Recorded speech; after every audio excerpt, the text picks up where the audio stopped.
So let me start off by saying that I am so sorry that this is so late, but this is my 200 answers to my 200 questions from my viewers. And this is a celebration for us reaching 200,000 subscribers. And let me say, first and foremost, thank you guys so much for helping me reach this goal, and I can't wait to make it to 300,000. Now just to be clear, the first batch of 100 is also in this video. So if you saw that first batch of 100, then you can go ahead and skip to this spot to get straight to question 101. But otherwise, please enjoy. Number 1. What do you think about the fact that many of the best NBA players are now foreigners? I think it's awesome. Obviously, as an American who loves the game of basketball, I take pride in the fact that this is our sport, and I want our country to maintain the gold medal on the Olympic level for as long as possible. With that being said, I do genuinely believe that basketball is the best sport in the world, so I want to see its popularity grow, and I want to see the game become as global as possible. The existence of guys like Nikola Jokic, Luka Doncic, and Giannis are all evidence of the fact that it's already happening. Number 2. If you could fuse two players together to make the ultimate player, who would they be? Part of me feels like Michael Jordan needs to be involved in some way, shape, or form, considering the fact that he is the GOAT in my eyes. But to be completely honest, I can't think of a more unstoppable and intimidating fusion than Shaquille O'Neal and Steph Curry. Steph is statistically the greatest free throw shooter in NBA history, which means that the Hack-a-Shaq will no longer be a reliable defensive strategy. Shaq's power in combination with Steph's ball handling would make him unstoppable within 15 feet, and of course, he would be a lethal three-point shooter with Steph in the mix. This theoretical fusion would truly have no weakness whatsoever. Number 3. Do you think the NBA should get rid of the goaltending rule? Absolutely not. A guy like Wemby would average close to 20 blocks per game. It would fundamentally change the game, as the center and power forward would basically be camping around the rim 24/7, as they would only be stepping away momentarily to avoid the defensive 3-second violation. It may be annoying to see incredible blocks get nullified because of the goaltending call, but trust me, it's a necessary evil, and the game would basically collapse upon itself if it didn't exist. Number 4. What is the most underrated NBA what-if? I once talked about this one in a video, but for me, it's gotta be the coin flip in the 1979 NBA draft that determined whether the Bulls or the Lakers had the rights to the first overall pick. The Lakers won the coin toss, therefore they selected Magic Johnson with the pick. But if the coin flip had been tails instead, then Magic Johnson would have been a Chicago Bull. Here's why it's so underrated. Just take a moment to think about all the things that this would directly affect. If Magic is on the Bulls, then Kareem Abdul-Jabbar wins less championships, which naturally hurts his GOAT case. If Magic is on the Bulls, then Larry Bird probably wins more championships since he no longer has to compete with an incredibly stacked Lakers team. If Magic is in Chicago, then the Bulls are naturally much better heading into the 1984 NBA draft, which means they're never in a position to draft Michael Jordan with the 3rd overall pick in the first place. So where does MJ end up instead? Who knows? Essentially, this lone what-if would have dramatically altered the history of the Lakers, the Celtics, and the Bulls organizations, which are arguably the 3 most historically significant franchises in league history.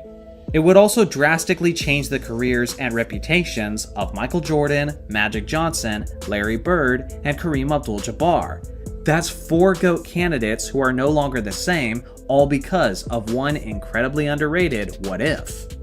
Number 5. How would NBA players like Kobe, LeBron, Garnett, and T-Mac have done if they went to college first? I'm not sure if it changes much for LeBron, seeing that he was basically NBA ready from the jump.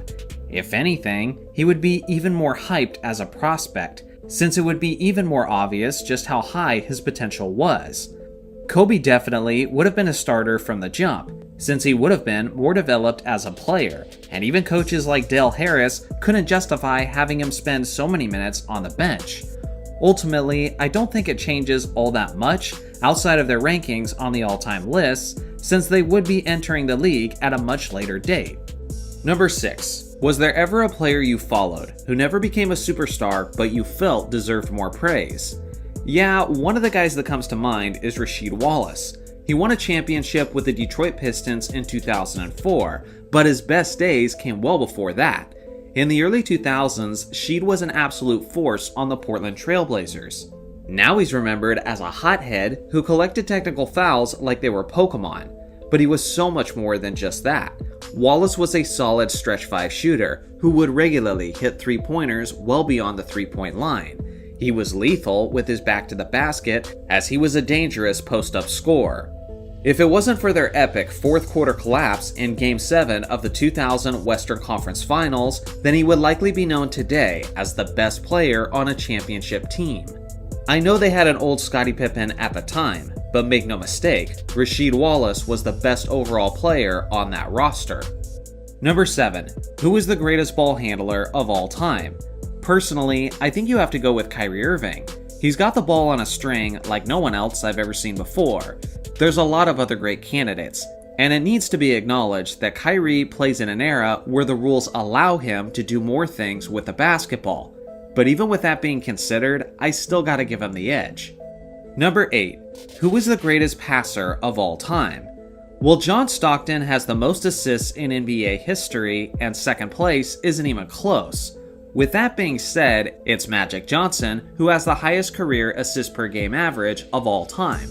Magic was the facilitator of the incredible Showtime offense. His ability to make split-second decisions with insane accuracy is unmatched. He was certainly the most entertaining passer of all time, but I also think he's the greatest, because his passing always translated to winning, as he took home 5 NBA championship trophies. For goodness sake, Magic has all of the top 5 spots for the most assists in an NBA Finals game, with 21, 20, 20, 19, and 19. He simply was, and probably always will be, the standard of excellent facilitating. Number 9. How do you feel about the recent Kobe disrespect? I'm not sure what you're talking about specifically, but I know it's annoying whenever LeBron fans act like Kobe has no business being in the GOAT conversation whatsoever. It's a subjective argument, so he can be in the argument if enough people feel he should be.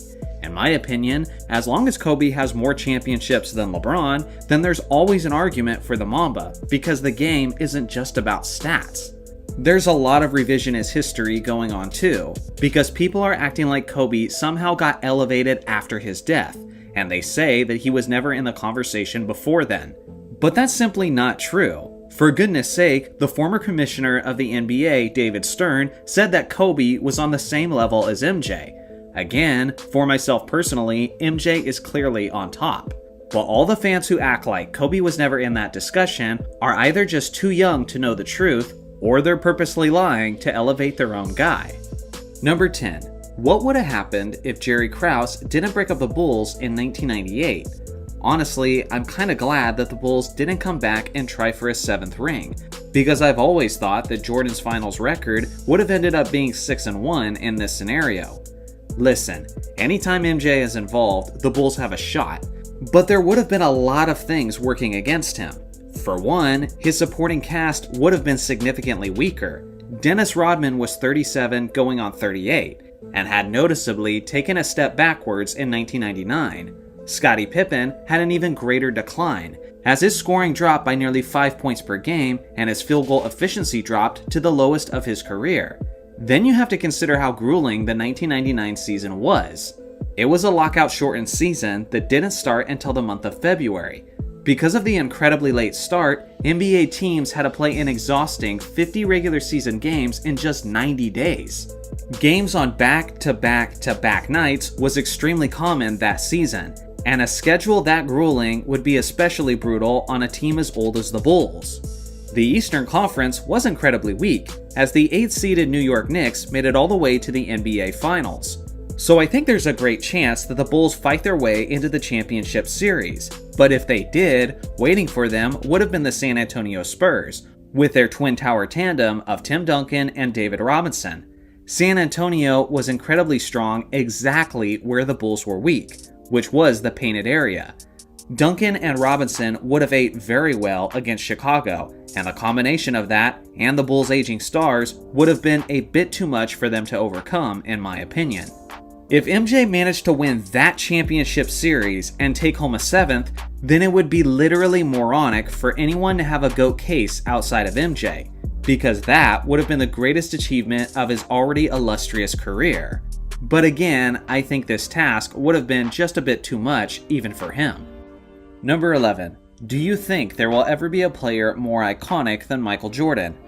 I don't know, man. Probably not in my lifetime. He's such a nostalgic figure for us basketball fans who are alive to see him play. He made the game global, he was perfect in the finals, and he was the epitome of stylish. The only time I can see someone being more iconic is when all of the people who saw him play have passed away. At that point, he'll just be distant history, and there will basically be no nostalgic and emotional connection for the general audience, which completely opens the door for someone else to be seen as the most iconic. Number 12. If you were the commissioner of the NBA, how would you make All-Star Weekend entertaining again? People want to see star players in the dunk contest and in the three-point shootout. What makes the 1988 dunk contest so special wasn't just the fact that they were great dunkers, but it was also the fact that they were 2 out of the top 4 best players in the East. For this reason, I would have the participants of the three-point shootout and of the dunk contest determined by fan voting, similar to how the All-Stars are selected. In a way that's similar to all NBA selections, there would be financial incentives in the players' contracts to participate in the competitions if selected. If they were healthy and did not participate, it would hit their paycheck significantly. Even as the commissioner, this is something I would have to negotiate in the new CBA deal, but trust me, I would push for it hard. For the people complaining about players' health being put at risk by them participating, well then you can cry me a river. That has always been an excuse that's driven me nuts. Every single time these players set foot on the court in any capacity, there is an inherent risk. That's just part of being an athlete.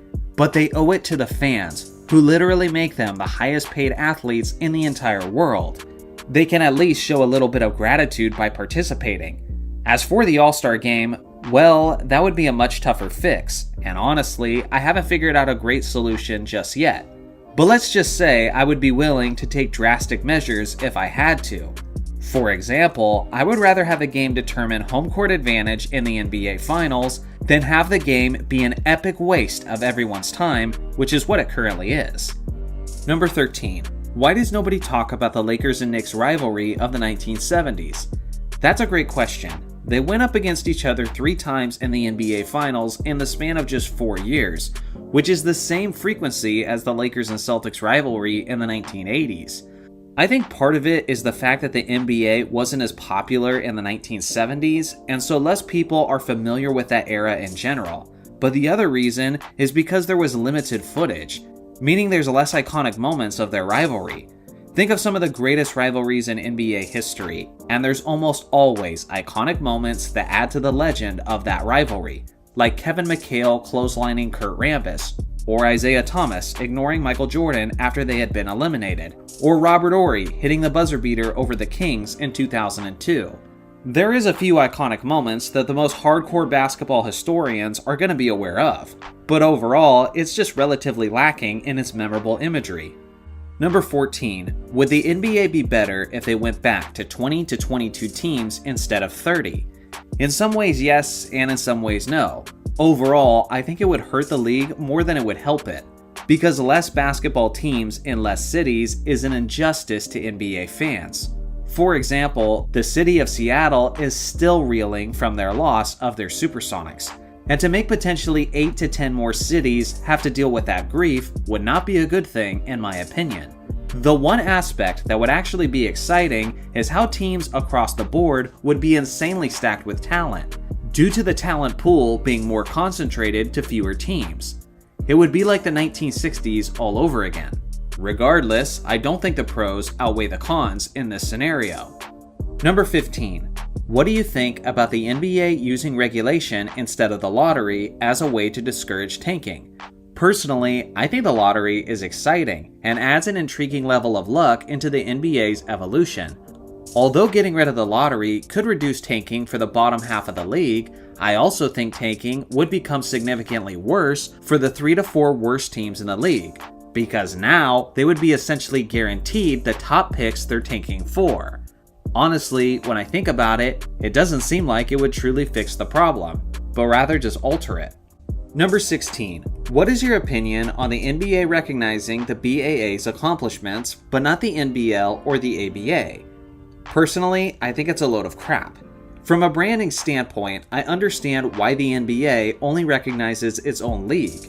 But if it was in fact a true NBA merger in 1976, then I feel like they should have inherited the ABA stats as well. Frankly, it's really unfair, and a major disservice to some of the greatest players of all time that their full stats are not acknowledged. For example, Julius Erving is a guy who has an incredible resume as an NBA player. But if you include his accomplishments in the ABA, then he goes from simply a great player to a guy with a GOAT argument. Other Hall of Fame players, like Moses Malone and Rick Barry, also get significant boosts with their ABA accomplishments. And even a guy like Louis Dampier, who is the ABA's all-time leading scorer and who is one of the pioneers of the three-point shot, should be getting recognized regularly as one of the all-time greats. But instead, kids these days don't even know who he is, because nothing he did in his career counts in the eyes of the NBA. If I was the commissioner, this is also something that I would change. Number 17. What could the NBA learn from other sports, like football, soccer, baseball, etc.? What makes the NBA unique is the fact that it's a league primarily about its stars. Yes, there's fans of specific teams, but I think we're getting to the point where more young fans are actually following players more so than actual teams. I remember I had a friend who was rooting for LeBron James when he was on the Miami Heat, and she always used to say, "I'm not a Heat fan, I'm a where he at fan." That pretty much sums up the state of basketball today, as the league markets their players like they're celebrities. The thing is, I think it's starting to go too far, and could actually be hurting Adam Silver and the league's product. NBA ratings are concerningly low, as less fans seem interested in actually watching the games, but would rather follow their favorite player on social media and simply catch the highlights on YouTube. I think the NBA could look at other major sports as an example, and remember what it's like to promote team pride, because that's the kind of mindset that the league seems to need from its customers these days. Number 18. Who would win? A team of Manute Bol clones or a team of Muggsy Bogues clones? To explain the question, for those who don't understand the context, Manute Bol is one of the tallest players in NBA history, standing at 7 foot 7 inches tall. And then there's Muggsy, who is the shortest player of all time, standing at only 5 foot 3. It might seem shocking to some, but I genuinely believe that 5 Muggsies would win. Manute Bol was not a great ball handler, and Bogues was a very solid pickpocket. The 5 Bulls would struggle to put the ball on the floor without getting stripped.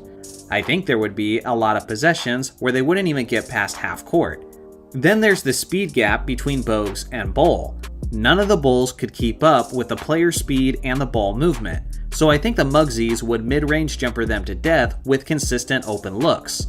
Obviously, if one of the Bulls got the ball in the paint, then the 5'3" Muggsies would be helpless to stop it.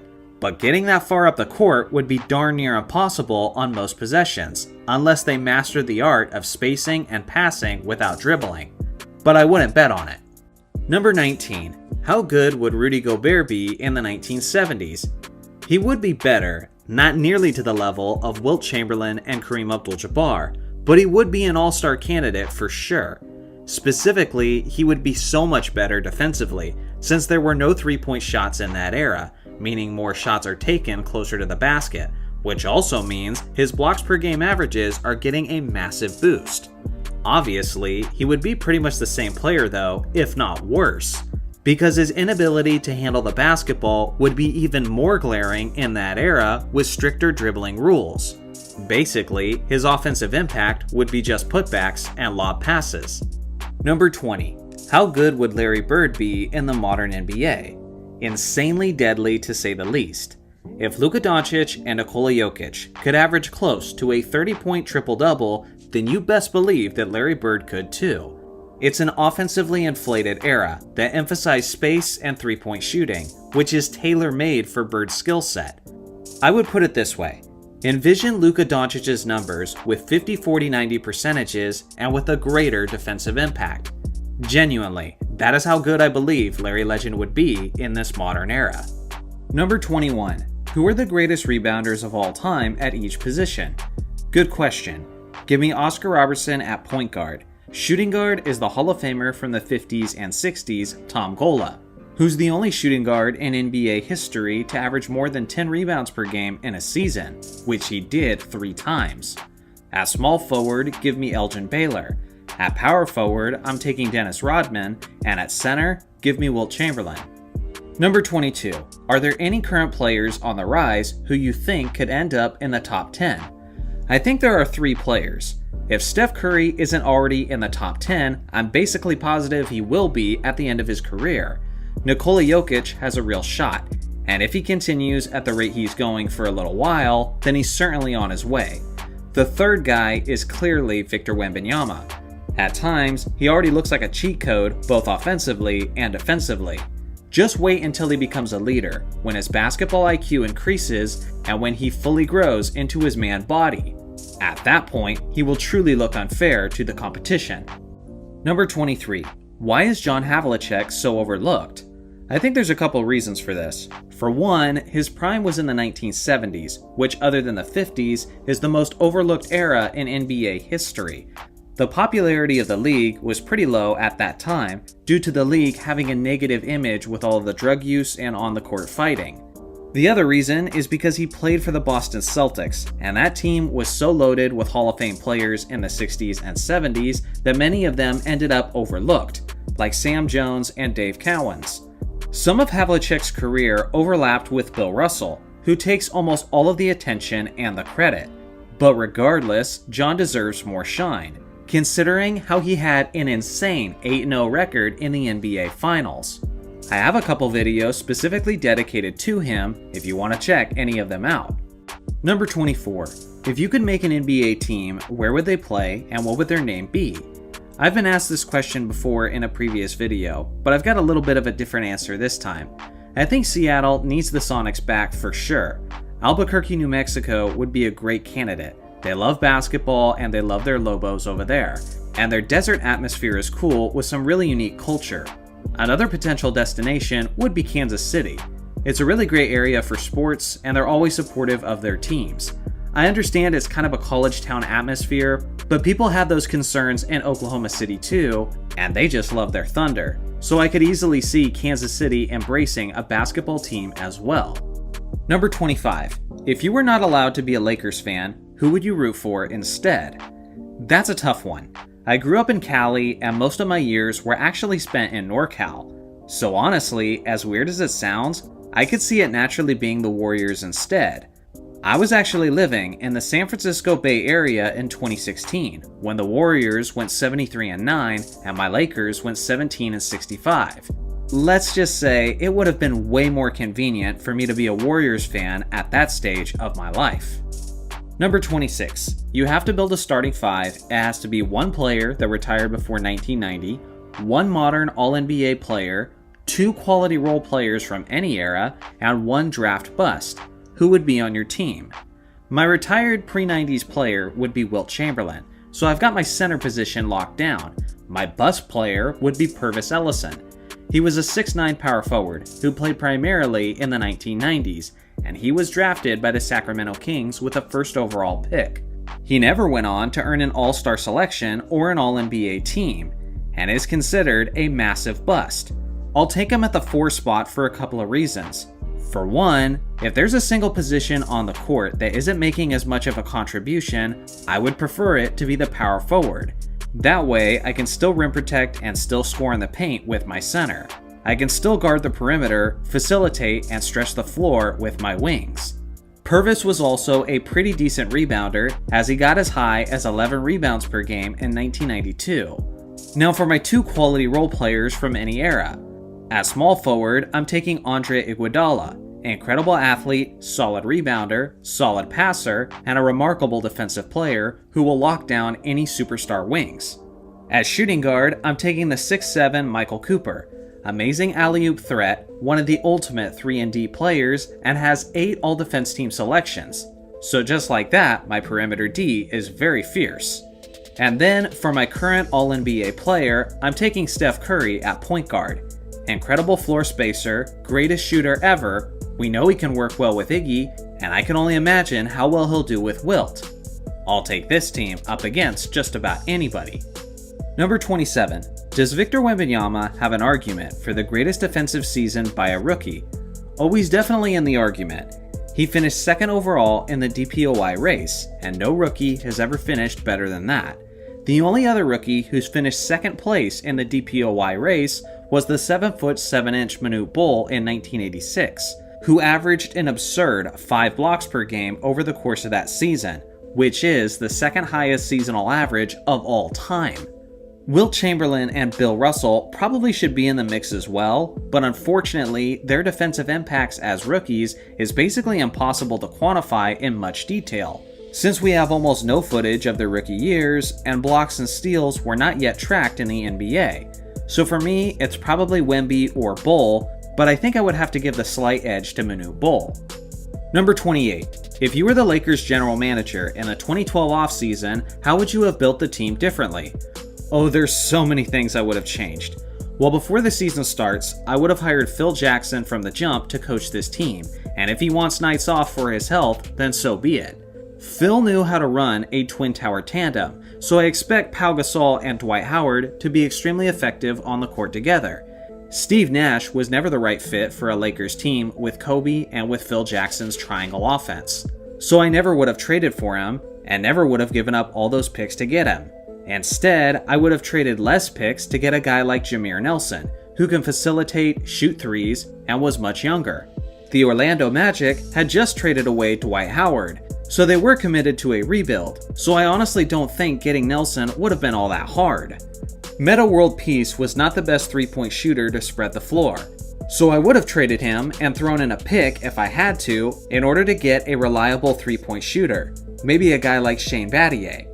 I honestly think the Miami Heat would have taken that deal.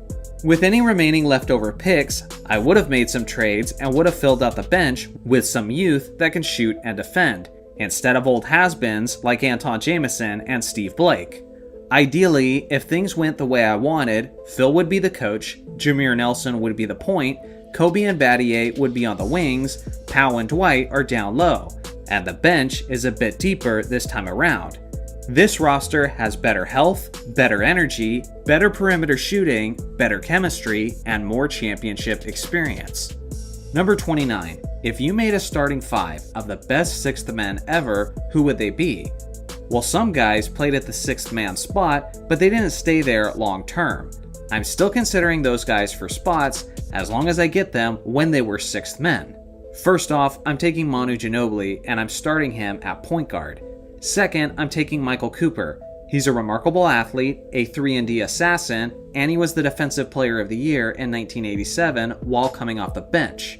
Third, I'm taking the 1998 Kobe Bryant at small forward, who finished second that season in the Sixth Man of the Year race. At power forward, give me Kevin McHale, who won the Sixth Man award in back-to-back seasons before eventually becoming a starter.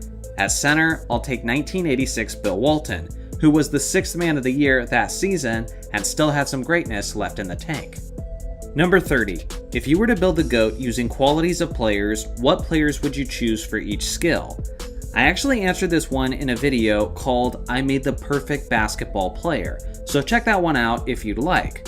Fun fact, I also made the worst player, which is probably the funniest video I've ever made. Number 31. People have constant access to their favorite players with their devices, yet it seems like even with the advancement in technology and information, no one has reached the levels of popularity and culturally iconic status of Michael Jordan. Why is this? I think there's a couple reasons. For one, Michael Jordan was just that much better than the rest of the competition, as I do believe that he is the GOAT.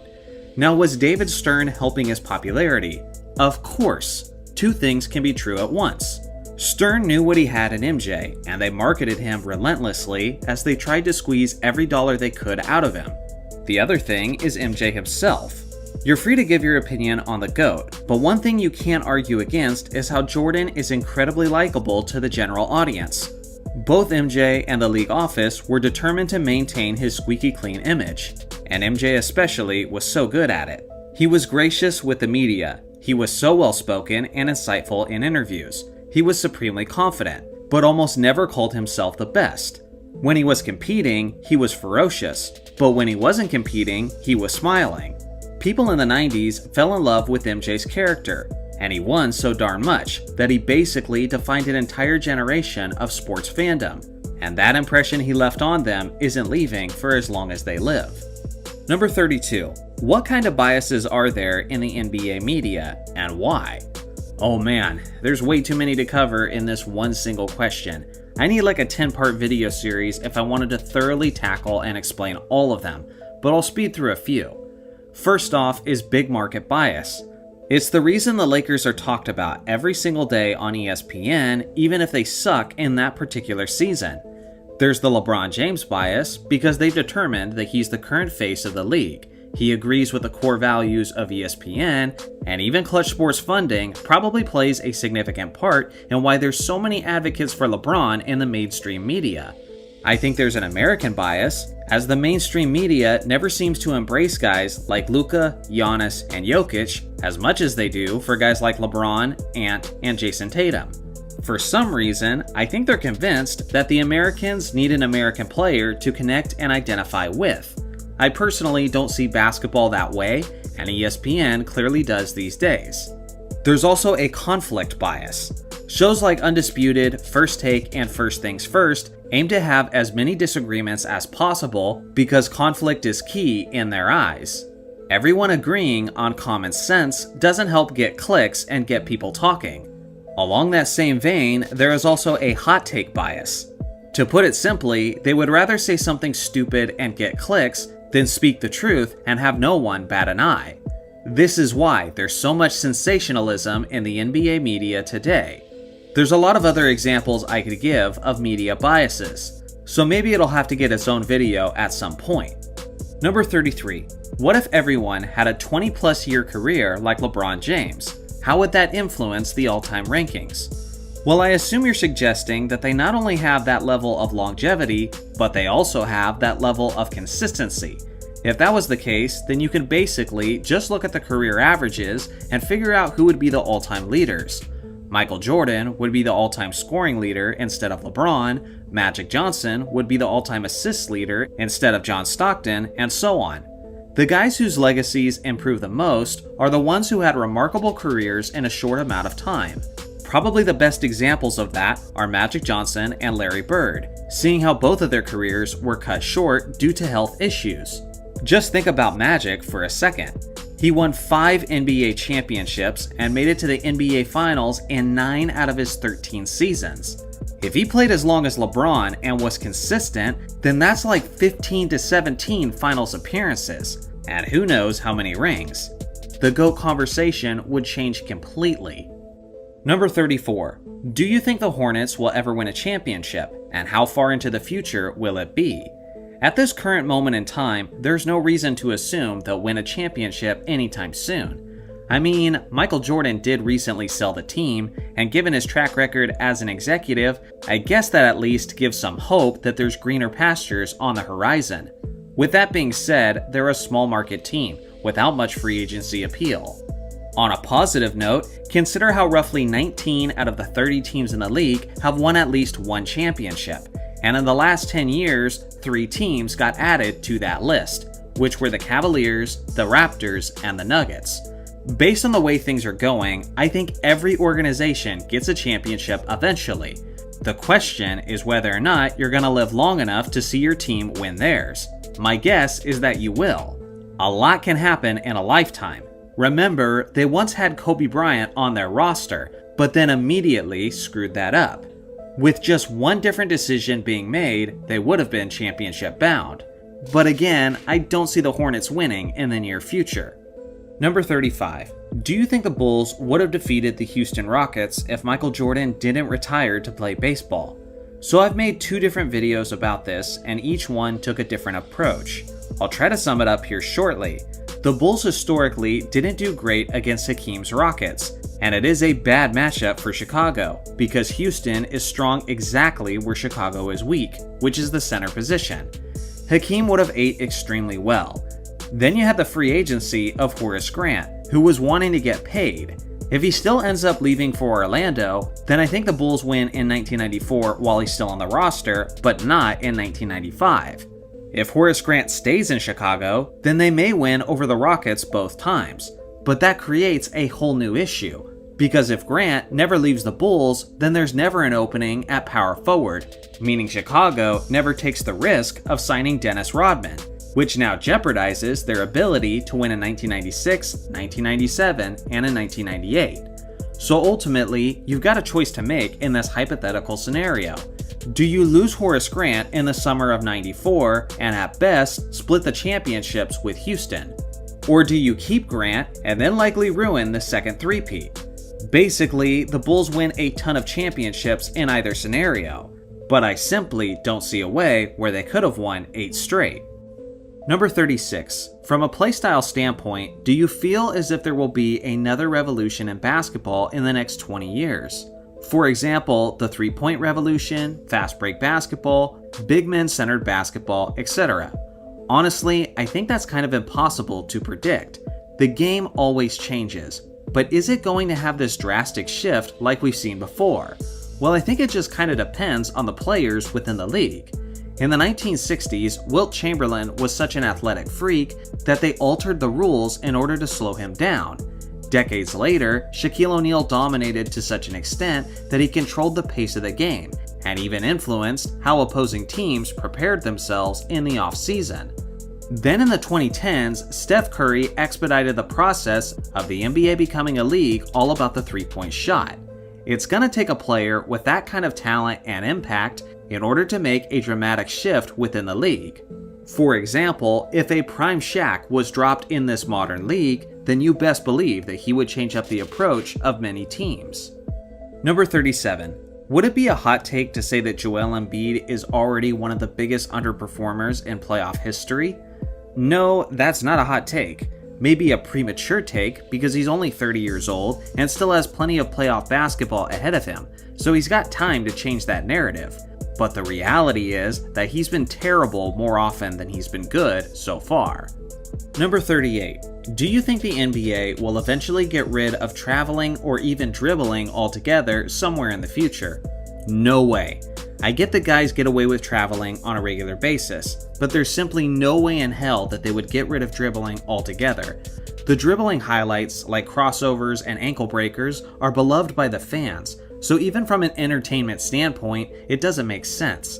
The backlash would be intense, as the fans wouldn't want this, but especially the players would hate this. It would fundamentally change the game and would take all those years of muscle memory and throw it out the window. So yeah, I'm like 110% sure that this would never happen. Number 39. Would you like to see, at least as an experiment, a tournament where the team with the most wins wins the championship? I assume you mean the most wins at the end of the regular season. Definitely not. Because not every team plays each other an equal amount of times, meaning some teams would benefit from a much easier schedule. Just look at the dramatic imbalance between the Western Conference and the Eastern Conference in this modern NBA. That's the beauty of the playoffs, that you basically have to square off and beat the other great teams within the league in order to win the championship. That aspect is perfect, so I would never change it. Number 40. Will Wemby's career someday be close to Tim Duncan's? Assuming he stays healthy, I honestly believe it will. Wemby is a guy who has genuine top 10 potential all time. Now I doubt he'll end up with as many championships as Duncan, because getting 5 rings doesn't just require skill, talent, and intangibles, but it also takes a bit of luck, as you gotta inherit the right situations throughout your career. From a numbers standpoint though, Wemby will be much more of a monster than Duncan. A much higher score, way more blocked shots, and probably more rebounds as well. He may end up with less rings and maybe even less hardware overall. But with the gaudy numbers that he's likely to put up, that will probably be more than good enough to close the gap. Number 41. Do you think someone like Ant could become the next Michael Jordan? Honestly, no, not even close. I would say he could be the next MJ type player in the sense that he's a confident winner, clutch, and could collect plenty of rings. But there's almost no way his career and talent will ever match MJ's. Sure, it might seem like Ant's career is off to an incredibly fast start, but when it's relative to the GOAT himself, he's way behind schedule. Edwards is currently in his 5th season in the NBA. By the start of MJ's 5th season, he had been the Rookie of the Year, he had led the league in scoring twice, he had led the NBA in steals, he had been the league MVP, and he had been the Defensive Player of the Year. It's just not a fair comparison, regardless of how ESPN acts like it is. Number 42. Is Larry Bird top 5 all time? Depends how much you value peak performance in comparison to a complete body of work. Bird's career was cut short due to his brutal back injuries. Because of this, he isn't nearly as high as he should be on the all-time lists. Personally, I have him in my top 5 for peak performance, but outside of my top 5 on my overall list. Number 43. Johnny, the officiating is bad, player contracts are out of control, players play no defense and are chucking up 3-pointers. What do you think could be done to fix the league? I mean, I think the quickest potential fix would be a new commissioner who's passionate about addressing these issues, and that could really inject some fresh excitement into the league. Anybody who's been a longtime viewer of my channel knows that I've never been a big fan of Adam Silver. I've always tried to give him a chance to turn the ship around, but especially after last season, when he was on ESPN and CNN talking about how the All-Star Weekend was going to be competitive again, just for them to combine for nearly 400 points was the straw that broke the camel's back for me. In the past, he's acted like he was going to crack down on flopping, and it didn't improve. He acted like he was going to crack down on load managing, and it's still an issue. An All-Star Weekend, usually one of the most exciting weekends out of my year, is now basically a waste of time in my eyes. I could break down the X's and O's of how the league could get back to its glory days, but personally, I think it's all pie in the sky until Adam Silver is done as commissioner. Number 44. Is there any NBA issue that the league takes too seriously or too lightly, like players gambling, for example? I think so. Steroids is one that immediately comes to mind. The integrity of the game matters, and there are so many designer drugs these days that are easily missed on drug tests. I hate the fact that we have our suspicions and even evidence in some cases, yet it's almost never investigated. The juice is bad for your health, and it's not just about guys making personal decisions to inflict harm on their own bodies, but by using the juice, they're putting pressure on the competition to participate as well, and that's the part that really annoys me. Number 45. Who is on your Mount Rushmore of NBA YouTubers? Personally, I would say Jimmy High Roller for sure. His production value, charts, and script writing is just so top-notch. Mike Korzemba was the guy who inspired me to start a channel, so I'd be insane not to put him on the mountain. A Funky Diabetic takes the 3rd spot, as he is my go-to channel for modern basketball insight, and it's insane how well he knows the tendencies and abilities of all the players within the league, even some of the last guys off the bench. And the 4th spot has got to go to Sean David from Basketball Time Machine.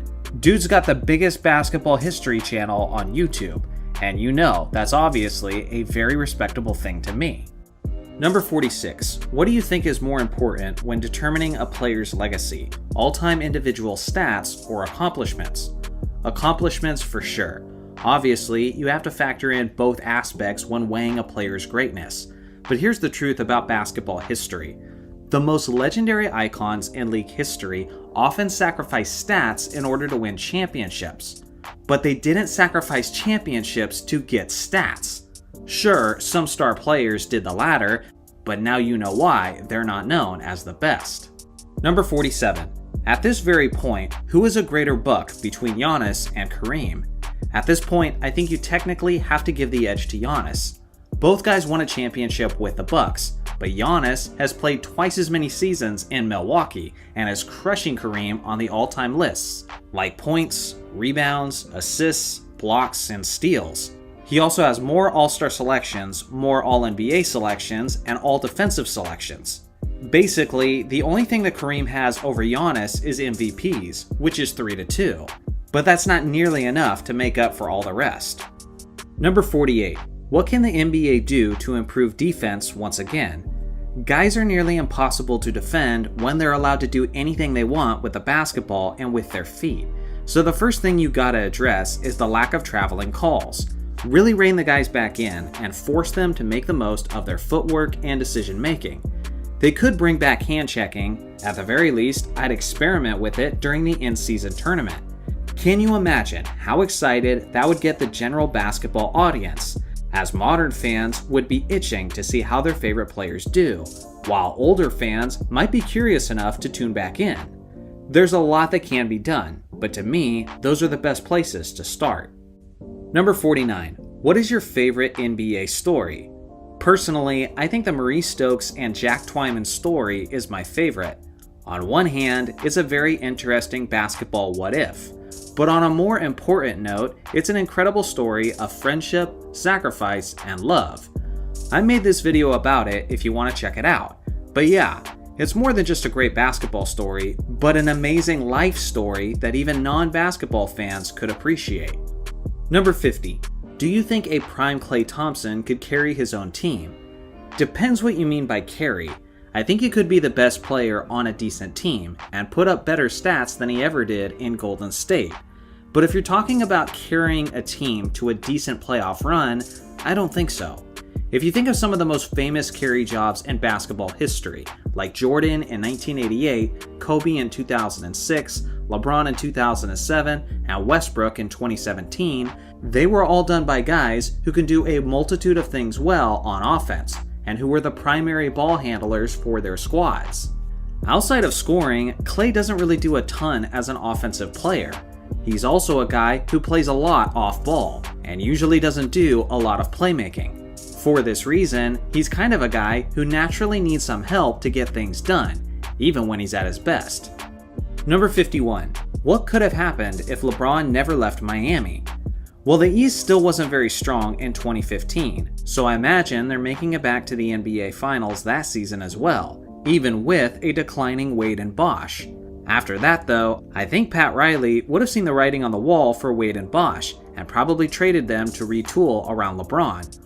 Honestly, LeBron's resume is even scarier if he stays in Miami, because that is such a free agency destination, and elite players would have continued to join him in South Beach. Spoelstra and Riley are also two of the best in the business. At this point, I think LeBron would have at least 5 championships instead of 4 if he never left. Number 52. How would you increase the significance of the NBA regular season? I actually like what the NBA did by making a minimum games played requirement in order to win awards. I would just raise that minimum from 65 to 70 games. I would also have the players' pay be affected more drastically by how much they actually participate. You know, like normal people and their jobs. I don't technically think the regular season needs to be more significant. I just think there needs to be more incentive for the guys to play and compete. Number 53. Are Draymond Green's antics worse than Dennis Rodman's were back when he played? Or does it just seem that way because we live in the age of the internet? No, I think you're right. Draymond's antics were worse than Rodman's. I gotta be honest about something that might be considered a hot take, but I think Rodman gets a worse reputation than he deserves. He wasn't the most dangerous or most confrontational player on the court.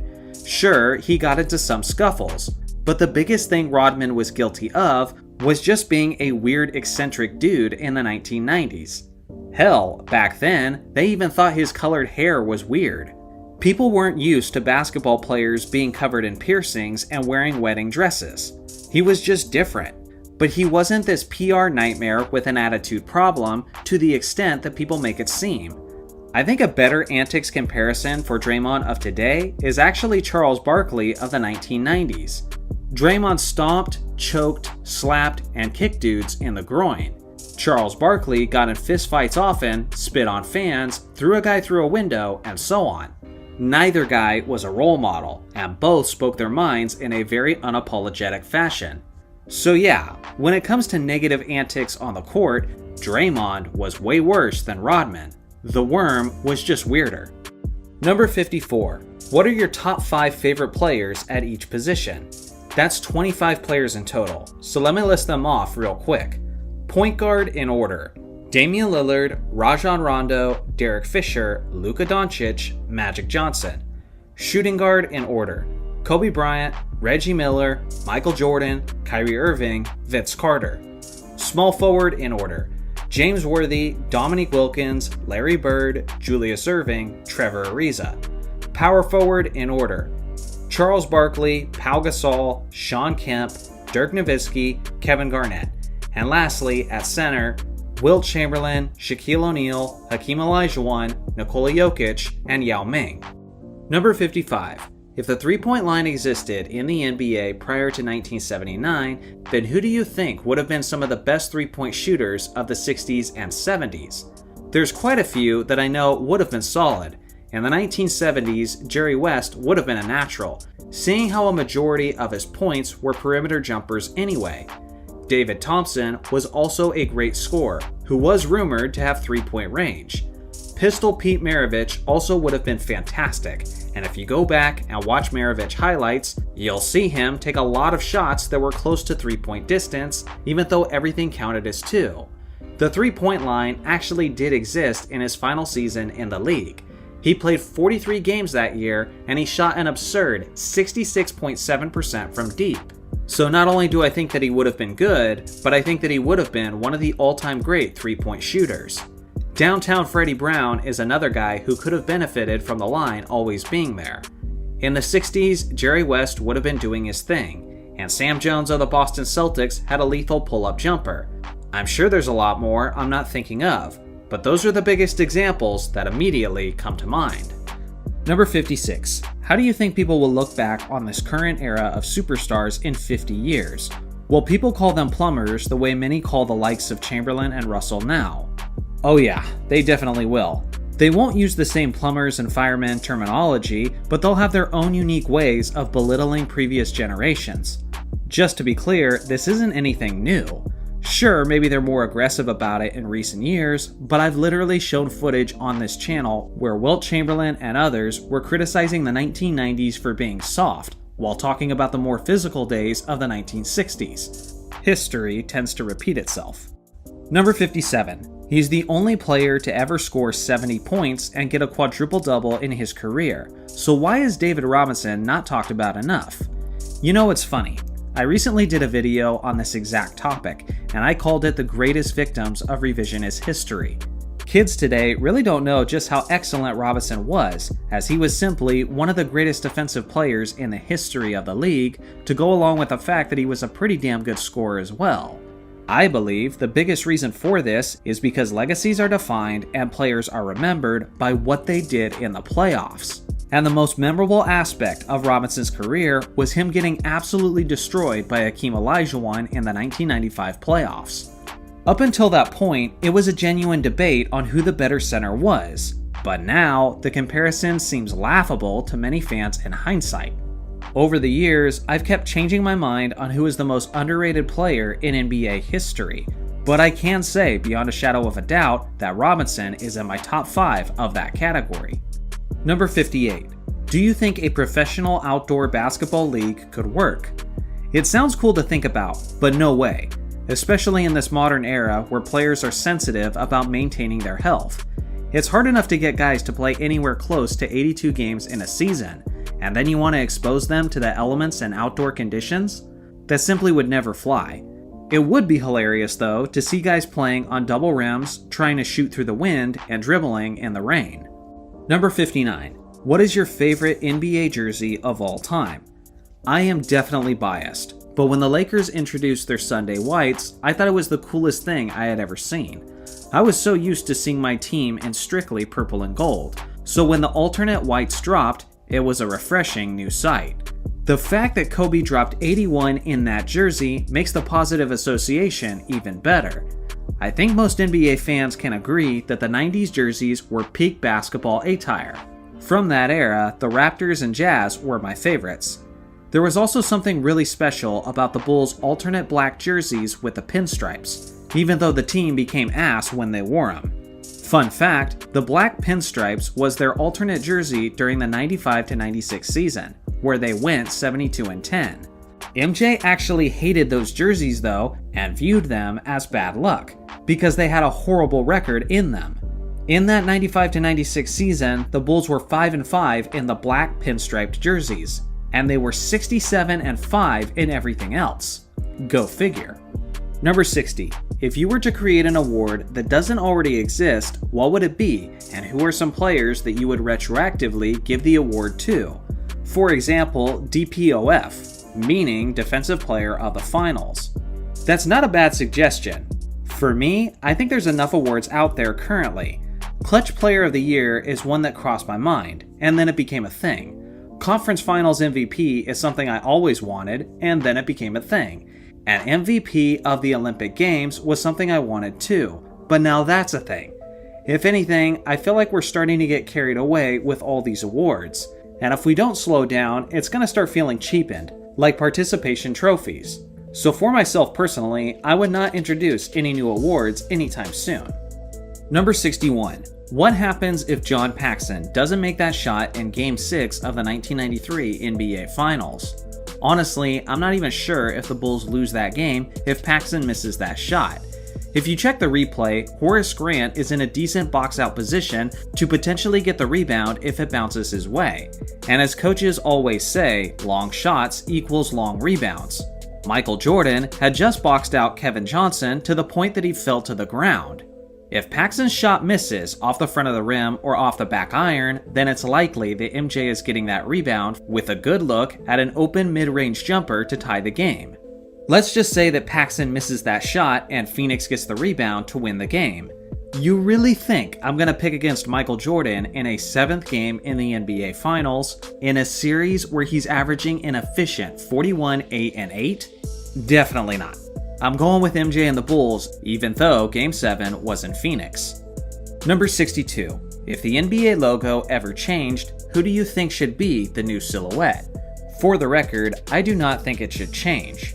It's iconic as it is, and no one should want that mantle because the league pretends it's not them and refuses to give them royalties, which is what they did to Jerry West for decades up until his death. If it had to be someone else, it should be MJ's Jumpman logo. Jordan is the most famous person in basketball history and is widely seen as the greatest ever. I simply see no solid argument why it should be anyone else if they're ever going to change it. Number 63. If you could religiously watch any 5-year period of the NBA that you were not able to watch as an adult or were not alive for, which period would you choose? I'm not gonna lie, thanks to the fact that I'm 35 and I've loved the NBA since I was 4 years old, I've seen a lot. My dad's VHS tapes allowed me to watch the 1980s extensively as well. Personally, I would pick 1961 through 1965. I would want to see Wilt Chamberlain and Bill Russell's greatness in their primes, and I would do absolutely everything in my power to see the 100-point game in person. Number 64. What past player throughout basketball history would you like to drop into today's game? On one hand, guys like Wilt Chamberlain or Shaquille O'Neal would be fascinating, because that type of dominant big man just doesn't exist in the modern game. So it would be interesting to see how the rest of the league adapts. Michael Jordan is also a popular pick, and we could finally answer the question of just how much MJ would average in this scoring-inflated era. Personally though, I gotta be selfish and pick Kobe. I watched the Mamba play basketball for 20 years, and it still feels like it wasn't enough. God, I miss watching my favorite player close out games and getting Staples Center going. One thing to consider is how he dropped 81 points in an era where teams were averaging 97 points per game. Nowadays, games are seeing about 32 more points scored per game. With a faster pace of play and with more 3-point shots being taken, I genuinely think Kobe could have challenged Wilt's 100 if he played in this era. Number 65. Why isn't the air-to-air alley-oop used in basketball? They sometimes use it in handball where the first alley-oop is just a decoy, setting up the second one. I think it's just impractical. Coaches teach you not to leave your feet when making a pass because it gives you little time to make a play before you land on the ground with the ball and it's a turnover. In this scenario, teams would be doing leap passes several times in one play. I also think it's more difficult to execute in basketball because the defenders are bigger and longer, so they can interfere more easily. Number 66. Where does Kobe Bryant rank all time? Honestly, I think it just depends on how you measure greatness. Are you looking at how good he is as a one-on-one player? Are you looking at his overall skills? Are you looking at simply the wow factor? Because if that's the case, he might just take the number one spot. But if you're looking at a combination of stats, consistency, accomplishments, and accolades, then to me, he's in the 5 to 8 range. That's the thing that I think is so funny about this entire discussion, is there's no objective way to measure it. So when people get so triggered about other people's rankings, it just confuses me. I could see Kobe being in the number one spot, and it being legitimate, depending on how you rank your players. And I could see him being as low as 8 or 9, and it being legitimate, all depending on how you value greatness. For myself personally, I do have him in that 6 to 8 range, but I don't have a problem with anyone who wants to rank him any higher. Number 67. As a big Kobe and Lakers fan, what were your first reactions to his trade request in 2007, and how do you think you would view him and his career today had he had left? Man, it was awful, but I kinda wasn't surprised, because I watched him carry the team night in and night out for 3 years straight, so I had a feeling that trade request was coming. Back then, we didn't have smartphones and notifications, so I just kept checking the ESPN ticker first thing every morning, waiting to get that horrible confirmation that he had finally been traded to the Chicago Bulls just like he wanted. It was a pretty unhealthy and anxious time for me as a basketball fan. If he had been traded, I honestly would have understood and respected his decision though, because I knew his personal mission was to win a ring without Shaq. And considering the players surrounding him, I too had doubts that he could do it in Los Angeles. Unless he went to the Celtics, I would have rooted for him wherever he went. I would have stayed a Lakers fan, but rooting for Kobe on the side would have definitely been a thing for me. Number 68. What is your worst NBA basketball memory? Obviously, the day Kobe died. I could explain in detail how I found out, but I don't feel like making this whole video sad. So if we're talking about stuff outside of death and tragedy, then it was on June 17th, 2008.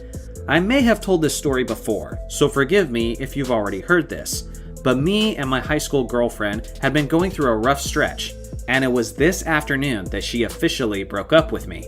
This was my very first girlfriend, so I was sad as heck. But I did find comfort in the fact that the Lakers played in the finals that night, and I could just block it out of my head and enjoy basketball. I went into that night looking forward to my Lakers forcing a Game 7. And they got stomped by 39 points, as I watched the nasty Celtics win a championship. It just added insult to injury and was genuinely one of the worst days of my life. It's pretty hilarious in hindsight just how bad of a day it was, but man, did it suck at the time. Number 69. Which NBA player do you wish you could have watched in their prime? Wilt Chamberlain for sure. I have reverence for the guy's abilities, but I wish I could have seen him night in and night out with my own eyes. The people I've spoken to who were actually old enough to watch Wilt play always act like they witnessed a demigod dominate the sport. I get that he was dominant, freakishly athletic, and averaged 50 over the course of a season, but just what does that truly look like on a day-to-day basis? Frankly, it's hard to wrap my mind around, so I would have loved to have seen it with my own eyes. Number 70. If LeBron had Shaq as his teammate for the first 8 years of his career, do you think they would end up being a more dominant duo than Shaq and Kobe? Okay, I'm glad you asked this, because people always assume that they would be better together than Shaq and Kobe were, but honestly, I don't get why. If it's a LeBron fan making this point, then I understand why they want to use that narrative to brag about their guy, but outside of that, the logic just doesn't make sense to me. So let me break it down. Basketball isn't just about getting the most talented players together, putting them in the same jerseys, and watching them win championships. There has been a lot of instances where GMs have tried to do that, and it just didn't work. A young LeBron James simply doesn't mesh as well with Shaq as a young Kobe did. One of the things that worked so well together between Shaq and Kobe was their inside-out game. Shaq dominated the painted area, while Kobe did his damage from the perimeter. On the other hand, LeBron is lethal when he can attack the basket and finish around the rim. But that's much harder to do when Shaq is clogging the lane and drawing so many defenders' attention to the painted area. The advanced shooting stats back this up. Over the course of their careers, Kobe was more efficient than LeBron between 3 feet and the three-point line. Specifically, in the mid-range, it isn't even close, as Kobe hit 43% of his career shots between 10 and 16 feet, while LeBron has hit 36.6% from that distance, which is a brutal contrast. Then there's three-point shooting. Eventually, LeBron became a pretty solid three-point shooter, but remember, that wasn't the case earlier in his career, as that was actually considered to be one of his greatest weaknesses. In their first 8 years, Kobe actually had a slightly better three-point shooting percentage. Again, the fit just doesn't work as well from a spacing and ball movement standpoint. Then you have to consider the fact that the hack-a-Shaq was one of the most frequent strategies against the Lakers during their dynasty days, as they were always fouling Shaq in the fourth quarter, forcing him to shoot free throws. And you know who else is a terrible free throw shooter? LeBron James. With this tandem, they would have been constantly breaking free throws together in the most crucial moments of the game. So no, I don't think Shaq and LeBron would have been nearly as successful together as Shaq and Kobe were in their 8-year stretch. And anytime someone tells me that Shaq and LeBron would have been better, I think it boils down to the simple fact that they think LeBron is a better player than Kobe. But in reality, that just tells me that they haven't thought it through thoroughly on how the stars would actually function together on the court. Number 71. Do you think the NBA will do something about the offensive burst we've seen in recent years? They might do something, but I don't think anything significant. In a somewhat recent interview with Kevin Garnett, Adam Silver made it very clear that he thought more offense is what fans actually want. Apparently, NBA ratings have been down recently, so I suppose that's the only thing that can make him try a drastic change to the league. But if last year's All-Star game is any indication, then I'm not getting my hopes up. Number 72. If you had to, what is a new rule that you'd create in the NBA? I can't stand when players don't shoot the ball as time is expiring in a quarter. Like, I get it to a certain extent. Guys care about their stats and percentages, and if you're heaving up a 60-footer at the end of the first quarter, then there's very little chance that it goes in, and it's most likely to hurt your field goal and three-point percentages, which are sometimes a factor to players' contracts. With that being said, it still drives me nuts, because if there is any chance that you add points to your team's score and give them a better chance to win, then you should take it. At the very least, that's the winner's mindset. At this point, I don't think this situation is resolving itself, so I would make any shot taken beyond half court with less than 5 seconds left on the clock will not count to the player's percentages. If that was the case, guys would be free to launch away, and I'd no longer be getting triggered about dudes putting themselves before their team. Number 73. Of the great teams that failed to meet expectations, who do you think would have been a better fit as a head coach?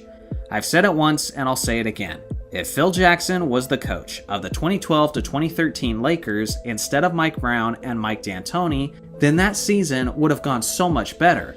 Phil Jackson knew how to execute with two big men on the court simultaneously, but Mike D'Antoni was at such a loss that he had Pau frickin' Gasol coming off the bench.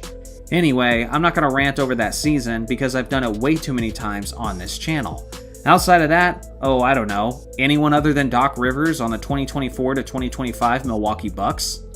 Number 74. What do you think was the most difficult basket to make in NBA history? Another way of putting it is, what basket was the most difficult to replicate? There's a lot of them to choose from. Baron Davis's 94-foot bomb is definitely a candidate, but there's a lot more to it than just distance. I've actually thought about this one before, and for me, it's always been this absolutely absurd shot from Isaiah Ryder in 1994.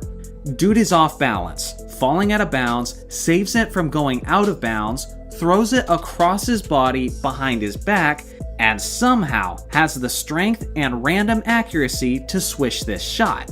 I remember thinking that this was the craziest thing that I ever saw when I was a kid, and now, as a 35-year-old man, I still think it's the craziest shot that I've ever seen. Number 75. Which active/retired player do you think has/had the best combination of physical attributes, height, weight, wingspan, hand size, etc., for basketball specifically? I think my easy answer is Wilt Chamberlain. He's 7 foot 1 inches tall with a 7'8" wingspan. huge hands, ridiculously fast, ridiculously strong, incredible leaper, and so on. If you want an athletic wing-type player, I would either take LeBron James, Julius Erving, or maybe even Connie Hawkins, who was 6'8" with massive mitts, an awesome leaper, and was remarkably strong. Number 76. What is an incredibly random minor detail about a role player from generations past? This is a funny question, but I like it. I've got a couple of them. Bonzi Wells was on the Portland Trail Blazers during their contending days in the early 2000s, and I remember how he had an absurdly high arc to his jump shots. Me and my brother used to goof around on the court, and we'd shoot jumpers sky high and yell Bonzi the way people yell Kobe nowadays. Another one is Danny Ainge from the 1980s on the Boston Celtics. I hated this dude as a kid. One thing he did often is he would always do some slimy and sinister stuff, and then act like he was a shocked victim whenever anyone dared to retaliate. It was incredibly annoying, but also hilarious in its own way. Number 77. If you were in the NBA and could choose your skill set, who would you pick? To tell you the truth, I play the game like the Wizards version of Michael Jordan. Lots of post moves, lots of fadeaways, but I'm not that fast and often pretty cranky. I'm only 6 foot 3 inches tall, so that type of style wouldn't really work in the NBA for a guy my size. So if I was trying to make it to the league, I would probably try to remodel my game to that of Damian Lillard. Lots of pull-up jumpers coming off of screens, and I would try to be as lethal as possible from 3-point range. Number 78. Do you think a Harlem Globetrotters vs NBA match should replace the All-Star Game? Hell no. I love the Globetrotters, but I wouldn't want them replacing the All-Star Game. Essentially, you'd be taking something that already isn't that competitive and make it not competitive at all. Like I mentioned earlier, I would just raise the stakes to increase the level of intensity for the All-Star Game. Number 79. How do you think the league would be different today if a prime Arvydas Sabonis came over? Many Europeans know that back before he was in the NBA, before the injuries, and when he was really slim, the 7 foot 3 inch Arvydas Sabonis was one of the greatest basketball players to ever live. Some might even describe him as the Nikola Jokic before Nikola Jokic. Sabonis dominated overseas between the late 80s and the early 90s. So when you're asking how much he could have changed the league in that time, I gotta say, it totally depends on what team he would have played for. If you put him on the Celtics or Lakers, then he would have been a great enough addition to sway that rivalry in one direction or another.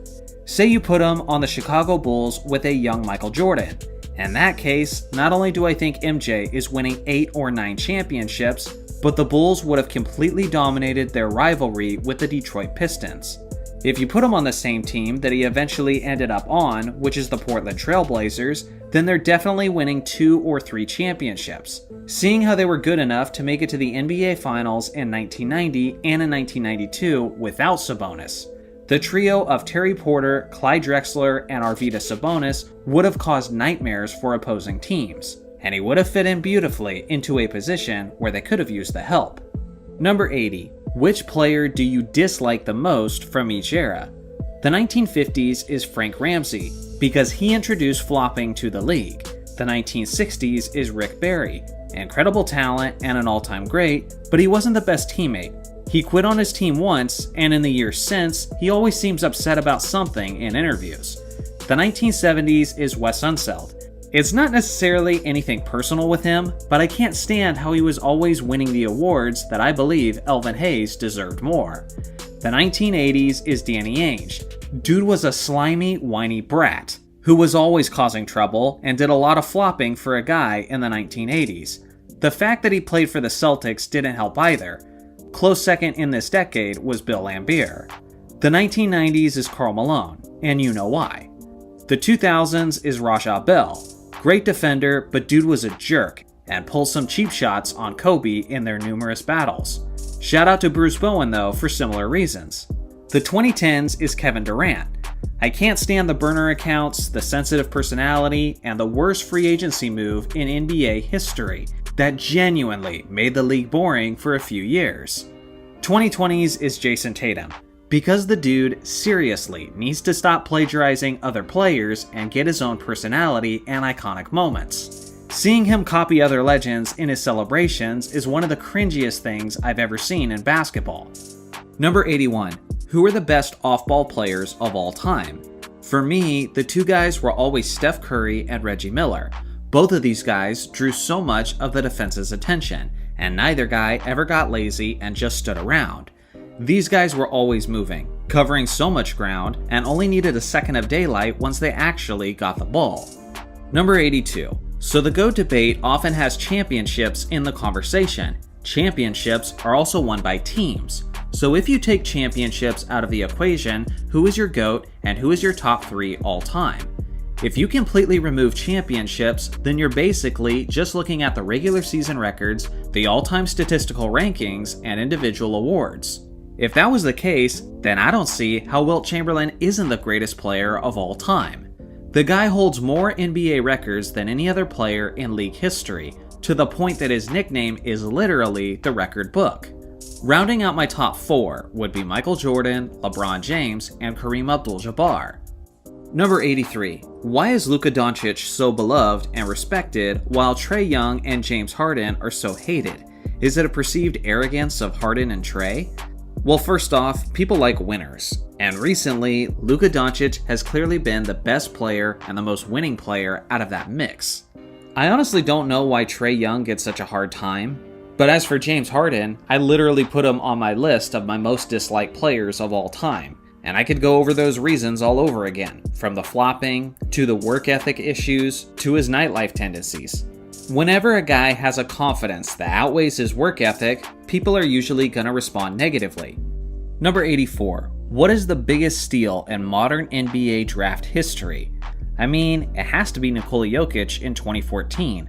Guy was a second-round draft pick who was taken 41st overall, yet he's got 3 league MVPs, a finals MVP, and numerous NBA records. Jokic is the only player in NBA history to win multiple MVPs as a second-round pick. To put it in perspective, his role-playing teammate Aaron Gordon was taken 37 picks ahead of him. Many of the guys taken before Jokic aren't even in the league anymore.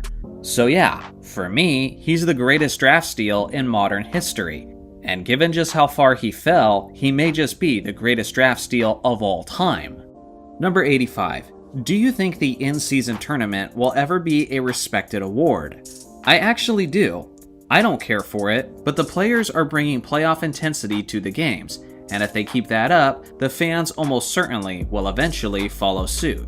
The NBA is also becoming a more global brand with every passing decade, and many foreign leagues in various sports have mid-season tournaments.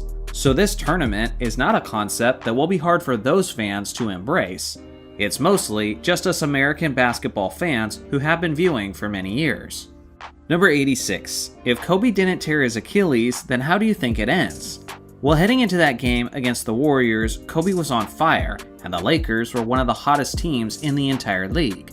Ultimately, I still think they lose to that 2013 Spurs team, but Kobe was so strong that year that I think he takes 2 games in the first round before they're eventually eliminated in 6. Beyond that, I actually don't think much changes.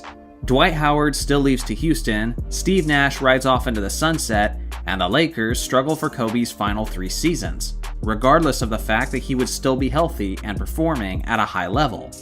Number 87. If Tim Duncan and Hakeem Olajuwon swapped supporting casts, how does each player's legacy change? Oh, Hakeem definitely wins more championships, and Duncan wins less.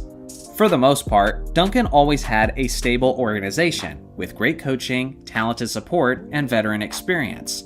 The same thing can't be said for Hakeem Olajuwon, who is still the only player in NBA history to win back-to-back championships as the lone all-star on his team.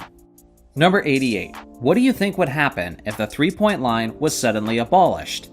Absolute chaos within the league, as everyone would be scrambling to adjust to the new climate within the sport. Some of the most valuable assets in the game today would instantly lose their job. It would officially reintroduce the low-post bruising power forward back into the league, because now everything would become about efficient two-point shooting and getting as many rebounds down low as possible. Personally, I would hate to see this happen. I like the three-point line in moderation, so I'm inclined to increase the distance of the 3-point shot rather than getting rid of the shot altogether. Number 89. What are your thoughts on the narrative that power forwards are dying in the modern league? I pretty much agree, and a couple of my answers so far have kind of alluded to that. I'd put it this way. The modern NBA has taken the power out of power forward. A stretch four like a Dirk Nowitzki used to be a rare commodity in the NBA, but now it seems that almost every power forward is being encouraged to step outside and shoot jumpers. The game isn't as physical as it once was, and due to the fact that there's so many 3-point shots, more rebounds are up for grabs for the guards, since long shots equals long rebounds. All of these aspects are reasons why the general power forward has become much slimmer over the years. Long gone are the days of the big strong enforcers like Rick Mahorn and Charles Oakley. Instead, you're getting a lot of guys like Lauri Markkanen, Karl Anthony Towns, and Kristaps Porzingis. Due to the fact that everyone wants tall guys who can shoot threes, many of these power forwards are interchangeable with the center position, which is yet another reason why the 4 spot has lost much of its identity and is no longer seen as a priority position for general managers. Number 90. Which championship run in league history is your personal favorite? As a biased Laker fan, I would pick the 2001 playoff run by LA, where they went 15-1 in the postseason, destroying opposing teams that would be good enough to win a championship on most seasons. The fact that they went undefeated through the West just made Allen Iverson's performance in Game 1 of the Finals all the more legendary. Ultimately, the Lakers got it done, as this was, in my opinion, the peak of the Shaq and Kobe domination, and for that reason, it will always be near and dear to my heart. If I remove my Laker bias from the equation, I would probably say the Dallas Mavericks run in 2011. I would argue that this was the first 3-point shooting team to win the championship. For years, the narrative was that non-physical shooting teams can't win championships. We had also seen the Mavericks dominate the regular season just to disappoint in the playoffs so many times before. So for these reasons, everyone was writing them off. We expected them to beat Portland in the first round, but after that, we expected Kobe and the defending champion Lakers to win, and that didn't happen. We thought the Big Three OKC might win in the conference finals, and that didn't happen. And then basically, the entire basketball world expected the super team Miami Heat to win the NBA Finals, and the Mavericks defeated them as well. Because of LeBron's quote, decision, which was basically a decision to take the easy road, basically everyone outside of Miami was rooting for that Mavericks team to win those finals. And the fact that Dirk finally got his lone championship ring in such a dramatic fashion just left such a satisfying feeling for us basketball fans. Number 91. Which player would you pick to be the basketball star for Space Jam 3? Right now, I don't think there's a fantastic choice. Based on the 2 movies so far, it's gotta be a guy who was at least at one point the best player in the entire league. With that being said, they're not gonna cast Nikola Jokic in the movie. I think he would probably rather die than star in a Hollywood movie and be forced to spend more time away from his home and his horses. He's not a great candidate at the moment, but a guy I can see developing into the best option would be Victor Wembanyama. Assuming he stays healthy, I do think it's only a matter of time before he's the best player in the NBA, and I really do love Wemby's personality, as he's outgoing, kind, and lighthearted. I think he's got the perfect temperament to star in a movie that's primarily aimed at children and families. So yeah, Wemby is my choice eventually, but let's give him some time and let him earn that mantle first.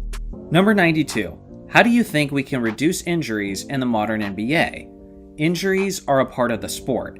Some guys take better care of their health and condition themselves better than others. Some guys simply have better genetics and are able to avoid injury for a longer period of time. Look at a guy like LeBron James, who's been playing in the NBA for 22 years at this point, yet he's had very few significant injuries. For every LeBron, there's an Anthony Davis, who just can't seem to stop getting hurt. When people say things gotta change, like they gotta play less regular season games, or they gotta load manage more games, I just shake my head. Injuries are a part of sports. If you want guys to avoid injuries completely, then just have everyone stay home and play no games whatsoever. But that's ridiculous. This isn't like the NFL, where everyone is getting CTE and their long-term health is getting destroyed. No, guys roll ankles, guys pull hamstrings, and even tear ligaments sometimes. It's part of the game we play, so I wouldn't change a thing about it. Number 93. Which NBA player had your favorite and least favorite playstyle? I think Hakeem Olajuwon is probably my favorite playstyle of any player ever. What I found so fascinating about Hakeem is how talented and polished his game was, despite the fact that he was a 7-footer. Like, he didn't have to take all that time to improve his footwork, work on his ball fakes, and his jump shots. He could have simply been like most 7-footers and relied mainly on his size to get an advantage. But he didn't do that. Instead, he developed the most polished and fluid offensive game that we've ever seen from a big man. And that right there is what makes him one of the greatest players of all time. As far as my least favorite playstyle, well, that comes from another all-time great Rockets player, and that's James Harden. Especially when he was in Houston scoring all those points. I couldn't stand the amount of flopping he did on both offense and defense. He would travel and get away with it on his step-back jumpers, and he did everything he possibly could to manufacture as many free throws as possible. When a guy is consistently more focused on drawing a foul during a shot rather than actually making the shot, I lose respect, because that's a recipe for some truly ugly basketball. Number 94. In your opinion, would Maurice Stokes be a top 10 player all time if he never got injured? Man, that's tough to say. The top 10 is such a successful group of athletes that I think it's hard to assume that anyone would have been on that level off of just a couple of seasons. At the very least, I strongly believe that he would have been in the top 25. He would have been right there in the conversation of Wilt Chamberlain and Bill Russell as the most dominant players of that era. Number 95. Do you think that the refs were really the reason why the 2006 Heat won the NBA Finals? I don't know. They definitely played a major part in the Heat winning that series, but I think the biggest question people have is whether or not they did it with nefarious intent. Were they purposely trying to win the series for Miami? I will say, Wade was extremely aggressive and was constantly attacking the rim, while the Mavericks were primarily a jump shooting team. So from that perspective, you do expect Miami to have the edge in the free throw department. But still, Wade single-handedly shooting as many free throws as the entire Mavericks team in Game 5, which did end up being a 1-point victory for Miami, is always going to look extremely fishy no matter how you break it down. Number 96. What if KD never went to Golden State and stayed in OKC instead? Well, I don't think he gets the 2 championships like he won in Golden State, but I do think he gets 1 in OKC, which I truly think would have been better for his legacy.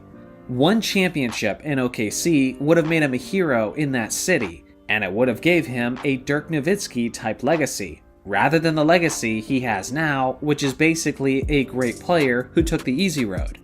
Obviously, the Warriors and Cavs would have been a consistent hurdle, but remember, KD and OKC had a 3-1 lead, and they were a Game 6 and a Game 7 choke away from being in the NBA Finals where they would have been favored in 2016. There were also plenty of injuries to Kyrie Irving, Kevin Love, and Klay Thompson over the next handful of years. So OKC would have had a golden opportunity if they found themselves healthy at those times. Number 97. Which top 10 player in the league currently will climb the leaderboard the most with another championship? By leaderboard, I assume you mean the all-time rankings. I gotta be real with you guys. I think it's the guy we were just talking about, Kevin Durant. His legacy is not aging very well. Originally, he was viewed by many people as the best player on those Golden State championship teams. But that narrative has now changed, as Steph has had success before, during, and after KD, and now he's doing pretty darn good after Klay Thompson as well. KD has had plenty of opportunities with other superstars to get it done, but he just hasn't, and now those failures are beginning to overshadow his incredible skills and all-time statistical rankings. If he was to win a championship with his current group in Phoenix, all of that suddenly changes. He'll have 3 rings, an MVP, and he's very high on the all-time scoring list. The narrative would quickly shift from a negative one to debates on whether or not he's in the top 10 greatest players of all time. That's just how high he can climb, and how much his perception shifts with just one redeeming championship. Number 98. After LeBron retires, who do you think is the next face of the NBA? I really have no idea. For some reason, the American sports media seems really hesitant to embrace foreign-born players. So as good as they are, I don't see the media backing and promoting Luka, Jokic, or Giannis as the new face. Heck, that kind of rules out Wemby as well. I know they're hoping for Anthony Edwards to become that guy, because they were pushing him so hard with the MJ comparisons. But the truth is, I just don't know if he's good enough to get that face of the league mantle. He's still only 23 years old, so he's got some time to close that talent gap between him, Luka, Giannis, and Jokic. Personally, I feel like it's anybody's guess on who the next guy is, as they may struggle to find him for a bit in the same way that the league struggled to replace Jordan in the first few years after his final retirement with the Bulls. Number 99. What are the coolest NBA-related possessions you have?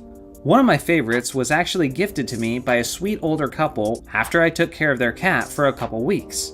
Through that time of taking care of their cat, they got to know me and found out about my basketball channel. So after I was done taking care of their pet, they surprised me by giving me a copy of a signed Wilt Chamberlain book, which he signed for them at a book event in the late 1970s. This is such a cool thing to have, because not only is Wilt one of my favorite players, but Chamberlain passed away in 1999, so he hasn't been signing things for a very long time. Maybe one day I'll go over all the cool stuff I have and show it off to you guys in a video, but this one is probably my favorite. Number 100. Who is the most underappreciated player or person in basketball history? This one has a very easy answer in my opinion, as this guy's birthday should be celebrated like a national holiday. Dr. James Naismith, the man who invented the game of basketball in 1891. So many kids these days who love the NBA couldn't even tell you this guy's name, and that's a travesty, because none of us would be enjoying the sport we love today without him.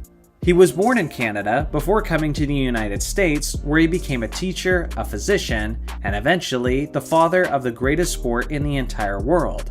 As far as I'm concerned, this man is a legend who deserves to be honored frequently by the league, but for some reason rarely is.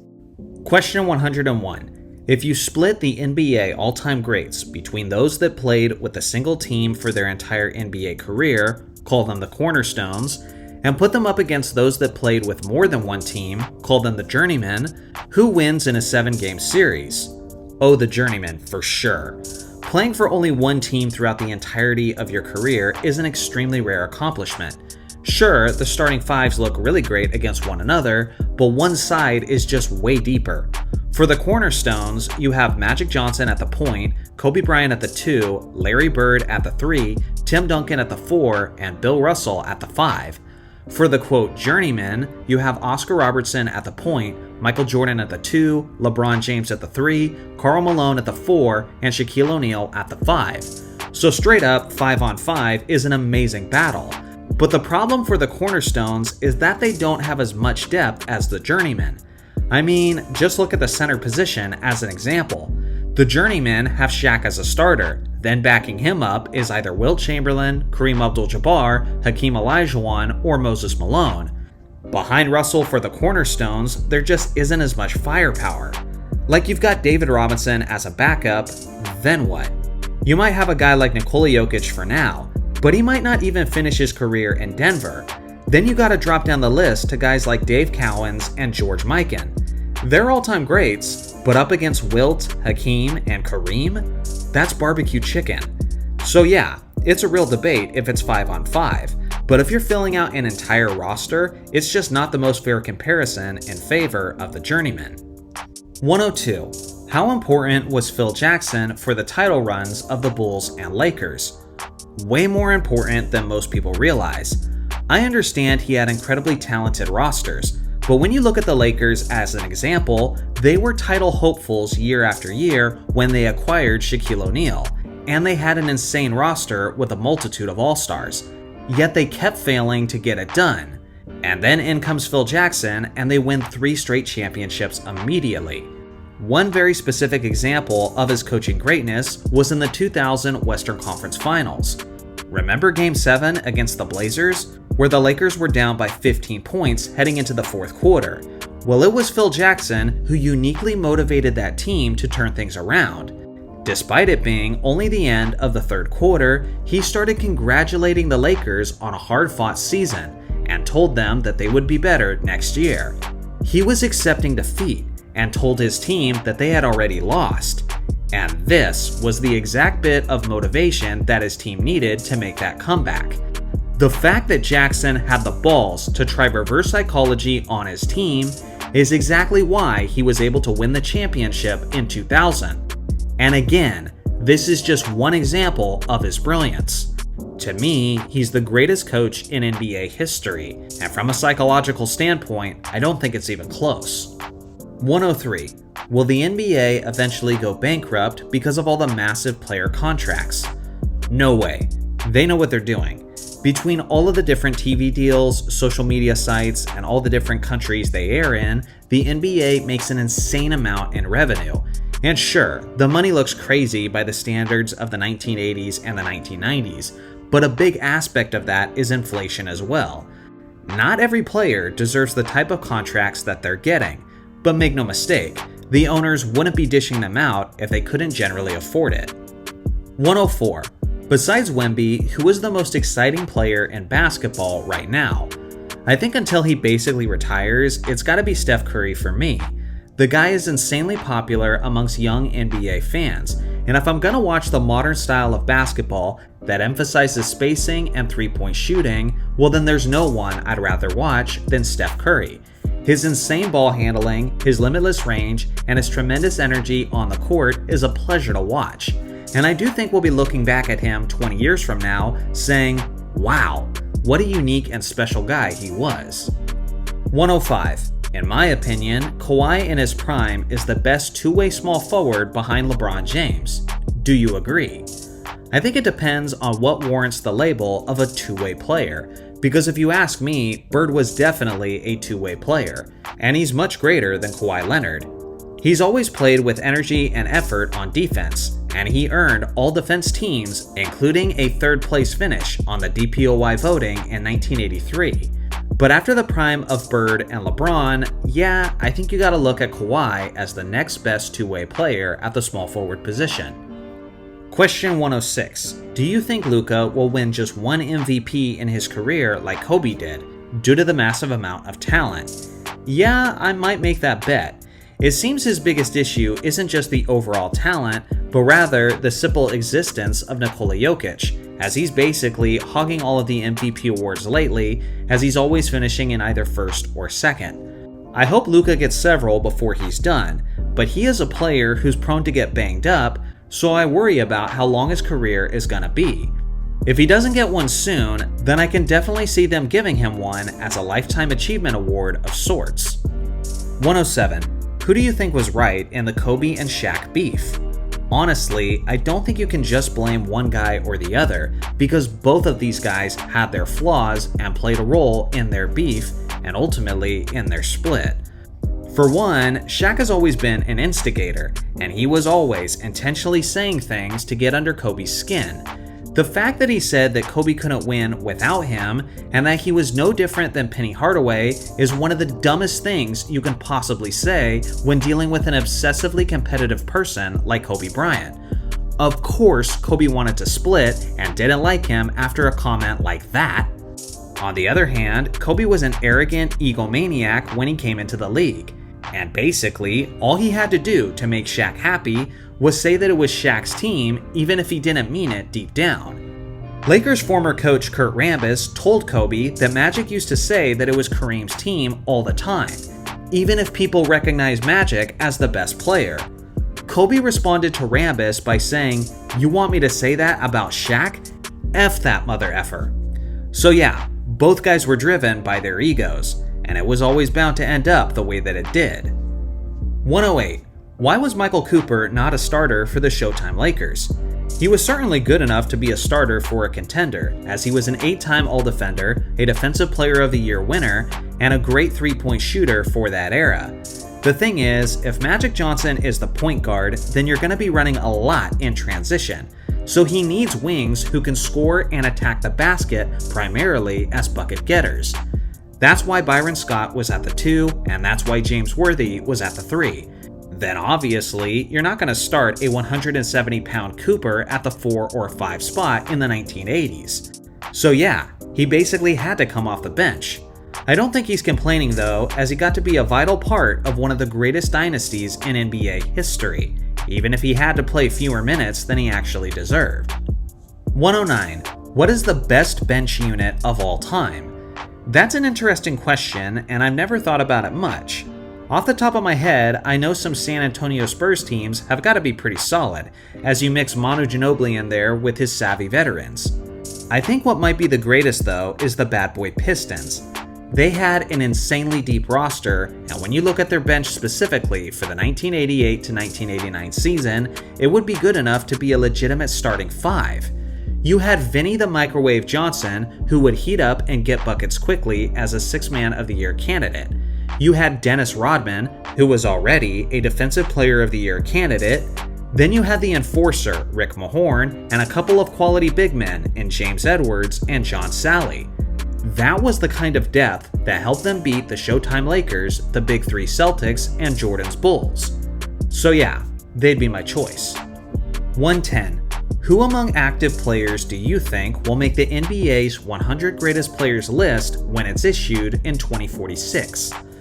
Oh man, we're already looking ahead to the 100-year anniversary.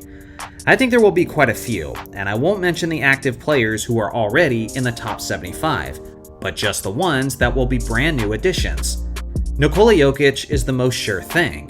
Luka Doncic, SGA, and Victor Wembanyama are certainly going to get in there as well, assuming that Wemby stays healthy. Kyrie Irving should have been in the initial batch of 75, and I'm pretty sure they'll make it right this time and put him in the top 100. Jason Tatum is probably getting in, and Joel Embiid probably gets in this time as well. A few toss-up candidates are Jaylen Brown, Ja Morant, and Paul George. Honestly, I could see those guys going either way. 111. Who's the best player of all time without a Finals MVP award? Well, the award did not exist until 1969, which was the year that Jerry West won it while playing for the losing team, and that was also the last season of Bill Russell's career. So out of a technicality, the easy answer is Bill Russell. But we all know that he would have won the award a bunch of times if it had always existed throughout his career.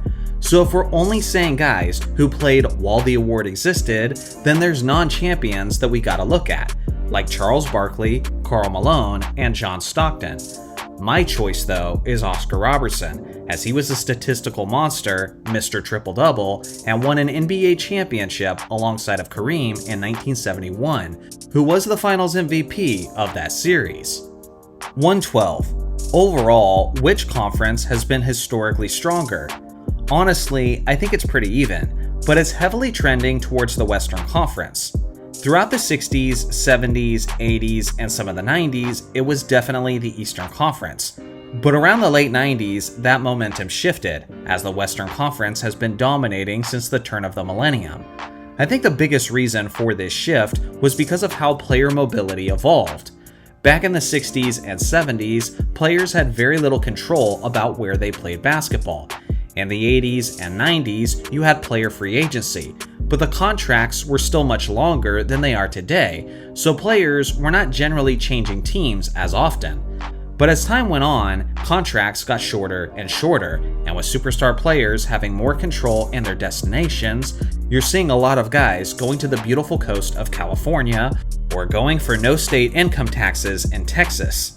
Generally speaking, free agents are most appealed to the Western Conference destinations, which is why the balance of power has been shifting over the last 4 decades. 113.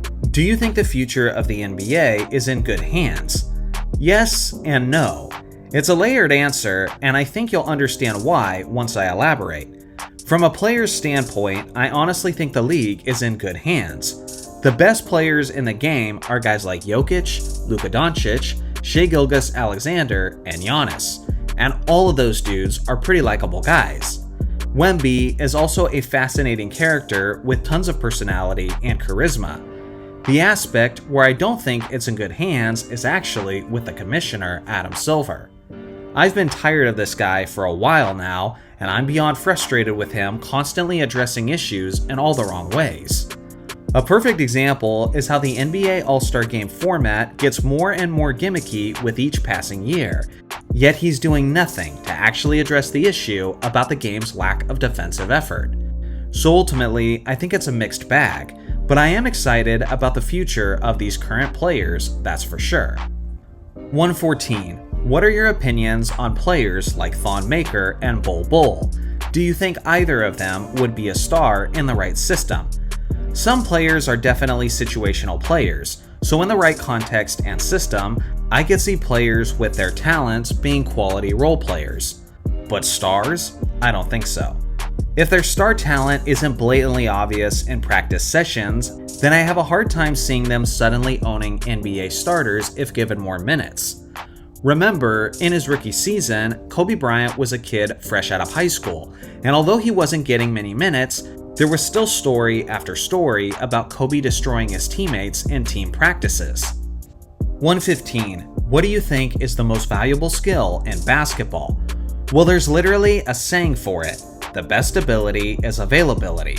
If you don't have that, then you literally have nothing to contribute to a basketball game. So yeah, that one is probably the easy yet somewhat tacky answer. So if that sounds a little too silly to count, then I think the next one would probably be court vision, because basically every other kind of skill feeds off of that. If you can't assess and make the proper reads, then you'll never attack effectively on offense. If you can't survey the floor, then you can't make proper passes, and are far more likely to be turnover prone. And then on defense, you'll never make the proper reads, leading to many easy baskets. 116. Do you think Luka Doncic will be called the best offensive player ever by the end of his career? I don't mean this at all as a disrespect to Luka, because he's simply incredible and he plays for my favorite team. But I don't see how we can say that he'll end his career as the best offensive player ever when I think most people probably believe that he isn't even the best offensive player in his own era. That title almost certainly belongs to Nikola Jokic, who's breaking efficiency records, averaging a triple-double over the course of a playoff run, and is making us reimagine what's possible from a distributing center. 117. If Nikola Jokic won another MVP and 2 more rings, will he be in the top 10 greatest players of all time? Oh, absolutely. Some people are saying that he's there already, but that's definitely premature in my mind. The difficult part about a guy like the Joker is I always have a hard time ranking mediocre defensive players among the greatest players of all time. Guys like Magic Johnson as Steph Curry are also difficult to rank for this aspect. The defensive part of the game is something that's just generally not valued enough by younger basketball fans. And how can you overlook that when defense is literally half of every basketball game? Because of that, two-way legends like Michael Jordan, Wilt Chamberlain, and Hakeem Olajuwon always tend to receive more credit on my lists than general lists that you see on the internet. With that being said, Jokic might end his career as a top 2 or 3 offensive player in NBA history. So even with all that being said about his defense, if he ultimately wins more rings and more MVPs, then I think you'll have to find room for him in the top 10. 118. Could Bill Russell or Hakeem Olajuwon stop Nikola Jokic? When you're one of the greatest offensive players in NBA history, which Nikola Jokic certainly is, you're basically never going to be stopped. You're simply contained. Bill Russell never completely shut down Wilt Chamberlain, but relatively to how the rest of the league handled him, Russell did an excellent job of containing Wilt. I believe Bill Russell and Wilt Chamberlain would successfully contain the Joker. Make no mistake, he'd still get his. Russell and Hakeem would have to cover him all the way to the three-point line, which is something that they're not accustomed to doing. Now the real struggle for Jokic would be when he has to defend Hakeem. With his all-time great footwork, post moves, and mid-range jump shots, I fear that the dream would turn the Joker into barbecue chicken on that end of the court. 119. Do you think AI-generated sports will one day replace sports actually played by humans? No, I don't. Don't get me wrong, AI is here to stay, and people are using it all around us. But I also think it will lose much of its intrigue over time. People long for human connection. For a while now, we've already been capable of creating robots that can kick a longer field goal or strike a golf ball much further than any of us could dream of. And yet, we're still not watching any robots on the field or on the PGA Tour. We love to see human excellence in action. So no matter how advanced AI technology gets, I think there will always be a place for human competition. 120. Do you think the average 3-point percentage will ever be over 40% league-wide? I really doubt it. I think it's natural to expect the quality of shooting to progress as a greater emphasis is put on it. But at the same time, I don't know how much more important the 3-point shot can become than what it's already at today. It's been roughly 25 years, yet since the early 2000s, the average 3-point percentage has gone up less than 1%, regardless of the fact that the volume of threes has tripled in that same amount of time. With the league putting such an emphasis on the shot and still shooting around 36% today, I honestly have a really hard time seeing a spike of another 4% in our lifetime. That's just too dramatic considering the rate in which it's climbing. 121. If LeBron did not declare himself as the GOAT, would there be a debate? I think there would, but I don't think it would be as intense as it is today. Throughout the vast majority of the NBA's history, players declaring themselves as the GOAT has not been a normal occurrence. Usually the debate was centered around ring counts, and this was how players compared themselves to one another. It was basically this widely accepted pecking order of recognizing who's the best of the best. Now sure, most people viewed Michael Jordan as the greatest player of all time, even while Bill Russell had nearly twice as many championship rings. But at no point did Michael Jordan ever publicly say that he believed he's the GOAT ahead of Russell. Once LeBron declared himself as the greatest, it really changed up the entire idea of the argument, as many fans began dismissing rings, rather than using them as the ultimate means of success. 122. What unbroken record do you think has a chance to be broken in the near future? You know what's crazy? Michael Jordan's 63-point playoff performance still stands as the most points ever scored in a postseason game. No threes, hardly any spacing, just mid-range mastery, and relentlessly attacking a Boston Celtics team that went on to win the NBA title. And yet, in an NBA where guys are casually dropping 60 or 70-point regular season games, you'd think somebody would have shattered this by now. Donovan Mitchell looked like he was about to do it in the bubble, then Damian Lillard looked like he was about to do it when he hit 12 three-pointers against the Denver Nuggets. And playoff Jimmy Butler almost got it in 2023, when he dominated the Milwaukee Bucks. Yet somehow, someway, MJ63 manages to stay atop of the list. It might be Luka, it might be SGA, maybe it's someone we haven't even thought of yet, but I do firmly believe that MJ63 is on borrowed time. 123. Who is better, Dennis Rodman or Draymond Green? I say Dennis Rodman for sure. It also depends on how you frame it. Draymond Green can do more things overall on the basketball court, like shoot and facilitate, but the things that Rodman did better, he did way better, like defense and especially rebounding. I like specialists and guys who can fit very specific roles at an elite level, and when it comes to that description, there's arguably no one who is ever better than Dennis Rodman. 124. My favorite player is Wilt, and my friends call him a plumber and make excuses for why he isn't great.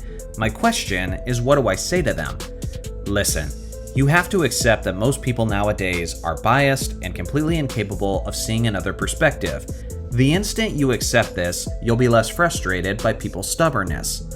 With that being said, some people can be reasoned with, and if they're referring to Wilt as a plumber, then the first thing you should probably do is ask them why. The guy was a 7'1" dude with a 7'8" wingspan. When has a guy like that ever showed up to your door to do some plumbing work? Keep in mind that we have verbal confirmation from Arnold Schwarzenegger himself that Wilt Chamberlain was way stronger than him and all of his workout mates. Then keep in mind that Wilt Chamberlain was a track superstar who accomplished distances and speeds that most modern centers can only dream of. That's what I would start with, the undeniable truth that Wilt was one of the most freakish athletes to ever live. Then you can look at his skills, stats, and stories about his greatness. But first and foremost, it shouldn't be very difficult to convince an honest person that Wilt was an all-time great athlete, especially for a guy his size. 125. Do you think having a bad coach bars any team the chance of winning a championship? Well, I mean, it certainly doesn't help, but I don't think it necessarily disqualifies a really great team. For example, the 2016 Golden State Warriors had a 39-4 record while Luke Walton was filling in as the interim head coach, which is an even better record than what they had with Steve Kerr that season. Yet since then, Walton has looked like anything but a great basketball coach. What matters most is leadership, team chemistry, and talent, and it is possible to have all of those things on a roster without having a solid head coach. A great head coach is always ideal, but I do think there's numerous examples of teams winning a championship without a great head coach, simply because they had all of the other ingredients necessary. 126. I know you hate this guy, but be honest. Where will Jason Tatum rank among the all-time greats? I mean, I certainly wouldn't say I hate him. The guy is a Boston Celtic, and I don't like that. And I do think he's extremely cringe when he's imitating other NBA legends in key moments. But he hasn't done anything egregious enough for me to say that I hate the guy. That's just too strong. Personally, I think Jason is on track to be a top 20 to top 25 player of all time.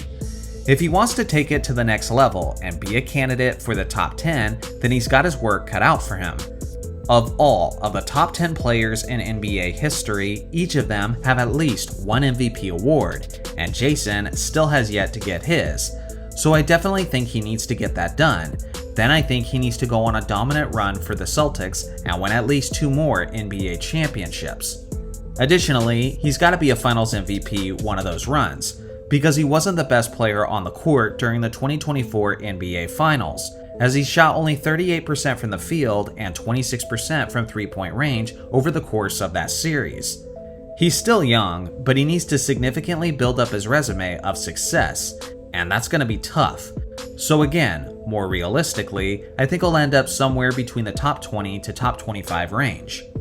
127. Should Elgin Baylor be formally known as an NBA champion?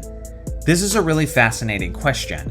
So first, let me explain the context of the question before I give my answer. From a talent perspective, Elgin Baylor was simply one of the greatest Lakers in NBA history. He has numerous NBA and franchise records, like the most points ever scored in an NBA Finals game when he dropped 61 against the Boston Celtics in 1962. He played his entire career for the Lakers from 1958 to 1972. Now understand, his final year with the team was the 71-72 season, where the Lakers famously won an NBA record 33 straight regular season games, and they eventually won the NBA championship. The thing is, Baylor was 37 years old at the start of that season, and after playing in just the first 9 games of the regular season, he had a career-ending injury, and his playing days were done on the spot. So again, he only played in 9 regular season games that year when they won the championship. The question is, should he get a ring for that and be recognized as an NBA champion? Well, the Lakers did offer him a ring at the conclusion of that season, but the humble Baylor refused to accept it. Personally, I don't recognize him as an NBA champion for that, because not only did he play such a small portion of the season, but the Lakers even appeared to be a better team after he retired. I also think it's tacky when guys are traded mid-season and then they're given a championship ring when their former team goes on to win a championship, which is what happened to Anderson Varejao in 2016 when he was traded from the Cavaliers to the Warriors. If you ask me, if you don't actually play some playoff minutes for the team that won the championship, then I don't think you should be recognized as a champion for that squad. 128. What players do you think would have benefited from getting a few more inches of height? I mean, Kobe Bryant once said that everyone is lucky that Allen Iverson wasn't 6'5", and I think it's hard to argue with that logic. The answer is one of the greatest ball handlers, slashers, and one of the greatest scorers that the game has ever seen. His relentless drive, skills, and supreme stamina would make him nearly impossible to defend if he was just a few inches taller. So yeah, I personally can't hate on anyone who makes that pick. But for myself personally, I think Isaiah Thomas would be the scariest. This guy was so unbelievably skilled in the 1980s. As he had an all-time great handle, he was remarkable around the rim, and was one of the greatest dual threats that the game has ever seen, as he could dominate on any given evening with 40 points or with 20 assists. In an era with a prime Magic Johnson, Larry Bird, and a young Michael Jordan, Isaiah led his Pistons to 3 straight finals and back-to-back championships, regardless of the fact that he was only 6'1" tall. Now imagine what he could have done if he was 6'6". 129. Do you believe the Basketball Hall of Fame should adjust its standards? And if so, by how much? Once upon a time, I believed they should, but now I don't, simply because the standard has been in place for far too long at this point, and it would be unfair to keep certain borderline Hall of Famers out when the league has already let in guys like Tracy McGrady and Grant Hill, who are known more as what-ifs than anything else. 130. Why is the NBA the most popular major American league outside of the US, but the least popular major league within it? It's a great question, and I think you're touching on something that has more nuance than people often realize. It's like the topic of NBA viewership. I think it's down in the US, but it's up on a global level.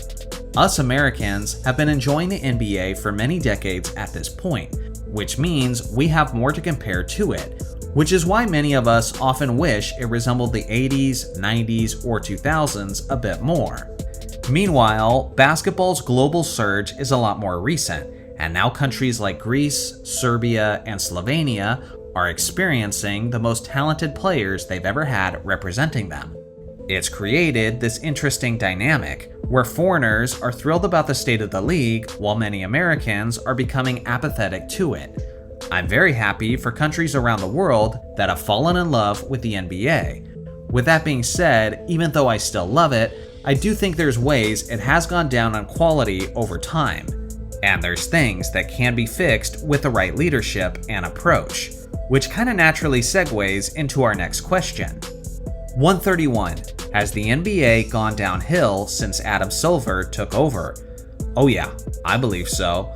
I mean, just look at the major complaints throughout the league and ask yourself if it improved or worsened since Silver took over in the early 2010s. Flopping? Oh, it got worse. The All-Star Weekend? Definitely got worse. Load management? Absolutely, it got worse. The most frustrating thing about all of this is that Silver always acts like each of these issues are a point of emphasis for him, and yet they never get any better. It's like a troublesome person in your family who keeps getting into trouble, and they keep telling you over and over again that they're gonna get their act together and they're gonna make some changes. But they just keep repeating the same mistakes over and over again. At a certain point, you just stop taking that person seriously, and that's where I'm at with Adam Silver. It's sad because other than Silver, I believe the NBA is ready to take its popularity to the next level. The league is so freaking talented, and its global appeal is greater than it's ever been before, thanks to all these amazing foreign-born players. But ultimately, I think they're being held back by the weak rules, pathetic All-Star Weekend, bad refereeing, and spineless leadership from the front office. 132. Do you think the NBA has fallen off? In some ways yes, and in some ways no. I think just based on my last few answers alone, you can probably figure out for yourself which ways those are. 133. Do you think Las Vegas is gonna get an NBA team? At some point, absolutely. I'm not convinced that it will be the Mavericks though, which is what everyone was speculating after the Luka Doncic trade, because I simply think that Dallas is way too massive of a market to abandon. There are other organizations that could move to Vegas that would make way more sense. Personally, I think the NBA has made their bed with the gambling industry, so it just makes sense that they would want to move a team to that destination to further unify that connection. 134. Who is the most overrated NBA legend? No matter who I say, I'm gonna trigger some people, so let me make this clear. The question is not, who is a player who people think is good, but he's actually bad? But rather, the question is simply, who's rated much higher than I genuinely think he deserves? For me, that guy is Wes Unseld. Now hear me out. Wes was a great player, who was one of the pioneers of the game. But I do think he gets too much credit for his Bullet success in the 1970s. For example, I think his Finals MVP in 1978 was the greatest robbery of an award in NBA history. Based on the numbers, and based on what I saw from him from the available footage of that series, Elvin Hayes was the guy who deserved that Finals MVP, and honestly, it wouldn't even be close if it was up to me. Throughout his career, Unseld was not an elite scorer. He actually holds the record for the fewest points per game in an MVP season at 13.8. Most seasons of his career, he was averaging less than 10 points per game, and that's regardless of the fact that he usually played somewhere between 36 to 40 minutes per game. And sure, he was a great rebounder, but there was a lot of great rebounders in the 60s and 70s due to the fast pace of play and the lower field goal percentages. That's like his greatest claim to fame, yet he only led the NBA in rebounding once in his entire career. He also wasn't the most intimidating rim protector, as he always averaged less than 1 block per game, and that was mostly due to the fact that he was an undersized 6'7" center. Again, I'm not saying he isn't a great player. I'm just saying that most people act like he was clearly the best player on his team, when most of the time I don't believe he actually was. When it comes to legends of the 70s, there's a lot of guys I'd take ahead of Unseld, like Dave Cowens, Bob McAdoo, Elvin Hayes, and Bob Lanier, just to name a few. 135. Who is a player whose legacy you respect, but you also don't like? Isaiah Lord Thomas. I hated this guy when I was a kid. He always had a smile on his face like he was your friend, while he was simultaneously the leader of possibly the dirtiest team of all time, which was the bad boy Detroit Pistons. And although it's Bill Laimbeer, Rick Mahorn, and Dennis Rodman who are usually seen as the troublemakers of that squad, let's not forget that Isaiah Thomas was the one who came up with the Jordan rules, and he also walked out on the Chicago Bulls without shaking their hands. I just thought that he was a poor sport and a fake personality, but one thing I never questioned was his game. This guy was a flat-out killer on the court. He was clutch, dazzling, and extremely gifted as both a scorer and a passer. What's weird is that even though I hated this guy as a kid, I've now low-key become one of his hype men on YouTube, simply because I think most young people don't realize how great he was. Even though you despise him as a personality, you have to respect him as a warrior, as a talent, and as a winner. 136. Who was a young player that you thought would be amazing, but just ended up being pretty average? Darius Miles. Some of you younger basketball fans are probably saying, Darius who? This guy was a lengthy 6'9" small forward, and he was taken with the 3rd overall pick in the 2000 NBA draft by the Los Angeles Clippers. With his frame and skill set, he was extremely reminiscent of Kevin Garnett, as he was a versatile two-way player. Like the big ticket, he was taken straight out of high school by a bottom-tier franchise. He finished 4th in the Rookie of the Year voting, and after that, his game just never really developed. Basically, I thought he was going to be the second coming of KG, just for him to end up falling well short, as there were questions about his maturity, work ethic, and health. By the age of 27, he played his final game in the NBA without ever earning an All-Star selection. After an underwhelming NBA career, he reinvented himself as one of the hosts of the Knuckleheads podcast, which is one of the best ones on YouTube if you ask me. 137. If Shaq and Kobe got along, how much more winning would they have done? Maybe some, but I honestly don't think much. Without a doubt, Shaq's game was declining significantly, although he did remain elite for 2 more seasons in Miami, even though those seasons were far below his standard of his 2000 MVP form. Phil Jackson was mentally, physically, and spiritually exhausted, and I think he's taking that 1-year hiatus regardless of what happened with Kobe and Shaq. And honestly, the absence of Phil as a leader and a stabilizing force would be a huge deterrent to Shaq and Kobe's chances. Plus, I just really didn't like where the Lakers roster was at in 2004. An injury-laden Karl Malone retired at the end of the season, and Gary Payton was knocking on retirement's door as well. And historically, the best team for Los Angeles was an array of shooters surrounding Shaq and Kobe. That way, they could punish opposing teams whenever they doubled their superstars. But the Lakers didn't really have that aspect to their team anymore. Robert Horry was now with the San Antonio Spurs. Derek Fisher was on his way to Golden State.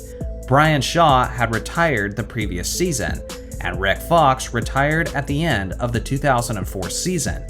Heading into the 04-05 season, the youth, depth, spacing, chemistry, and coaching staff would basically all be gone. Kobe starting to reach his individual prime is basically the only plus to this situation. So this may be a hot take, but if Shaq and Kobe somehow put their differences aside and competed together for a couple more seasons as co-stars, I still kinda doubt they win another championship. 138. If we didn't all agree that Steph Curry is the greatest three-point shooter ever, then who would hold that title instead? I think it would still have to be Ray Allen, because the guy has everything when it comes to three-point shooting. He was clutch as heck, he's high on the all-time list even though his era wasn't very inflated with its three-point attempts, he's won multiple three-point shootouts, and he has some of the most iconic three-point baskets in NBA history. I wish I could have seen him play in this modern era, because with an even greater green light from distance, I honestly think Steph would have much stiffer competition for that title. 139. I'm a Knicks fan. Is there any hope for a championship in my lifetime? If you had asked me this before 2020, I'd have said absolutely not.